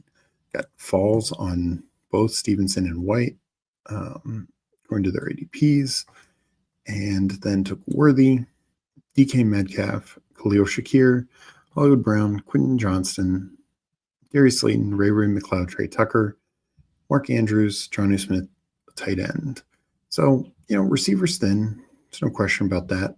But at the same time, your receivers are scoring the least, not tight ends scoring the least amount of points, but they're going to score less than the running backs. They're going to score less than the quarterback. They're going to score less than the super flex. And I'm counting on, more running backs hitting my flex than receivers. So overall, it's a pretty solid build. We obviously have some new ADPs and ways we should be building. And Jimmy Garoppolo did go. That was a nice pick by Luke Dog. Some other A lot of handcuff quarterbacks did not go. Just curious, did like a Miller and Shador go in this? Because they used to go all the time. And Joe Milton went, oof, that doesn't feel great. Again, not sure what he did tonight. So Milrow went kind of early. A little surprised by that. I see Rattler, and I see Shador. Shador surprises me. Maybe he's the number 2. I don't know. Dylan Gabriel looked relatively comparable to him. I mean, I get the Rattler case. Where did Tyler Shuck go? So Shuck went later than he had previously. Flacco went way up. Richardson, I mean, they took both, which is the right call, but Richardson, I think that's a bit of an opportunity cost for Richardson because there are outcomes where Richardson just doesn't play this year. So I'd question that a little bit. But I do think taking both is fine. You're guaranteeing you're the Colts quarterback. And you had, just Trevor Lawrence also. So that's going to be, so that's probably why you did it, or they did it. But just 2 quarterbacks, that means you're, unless it's a game where both Daniel Jones and Richardson plays, you're taking a 0 at Superflex the week that Lawrence is out. Yeah, those are the only 2 quarterbacks. And you're taking a 0. Not a 0 at Superflex. Obviously, something else can fill the position, but you're just not getting it filled by a quarterback. And same with the week that the Colts quarterbacks are out. So let's see. Did anyone else kind of only take 2 starters? The guy, SD Arsenal, took 2 early, and then Rattler. So there's at least an outcome where he has a 3rd quarterback. Luke Dog waited on quarterback. That's generally not great. He did get Ward, Dart, Milrow. Yeah, I think that's going to be tough. Garoppolo, unless Garoppolo is fully starting, that to me is going to be tough for Luke Dog to really have a competitive team in this. And so this guy in the 9th spot did get Love and Darnold, so he's got 2 stars and Flacco. So I think he caught up a little bit at quarterback, and then I know he took Shador Sanders, Kirk Cousins, and Malik Willis. So there's some outs there. That's a lot. 6 quarterbacks, that's a lot to put. I think that's the most you can do. And then the guy in the 12th spot, so the guy in the 11th spot has 3 quarterbacks, but it's JJ McCarthy, Geno, and Russ. The guy in the 12th spot only has 2, and it's Kyler and Tua. So again, you're not going to have a super flex option, a great super flex option those weeks. Particularly, it's one of those things, and just, not, they're listening, not totally knocking this, but it's not only are you missing, Tua is ideally playing for Kyler, but your number 1 running back is out week 8. Let's see what else you might be missing that week. So Benson, so your backup running back, So just kind of probably thin week 8. Those are, I think, the only week 8 guys, but yeah, just wouldn't be my ideal way to build. And it's kind of the same week 12, like you have Tua, Achane out, McLaurin out, assuming he's not traded. I think there was another week 12 in there, maybe not. So yeah,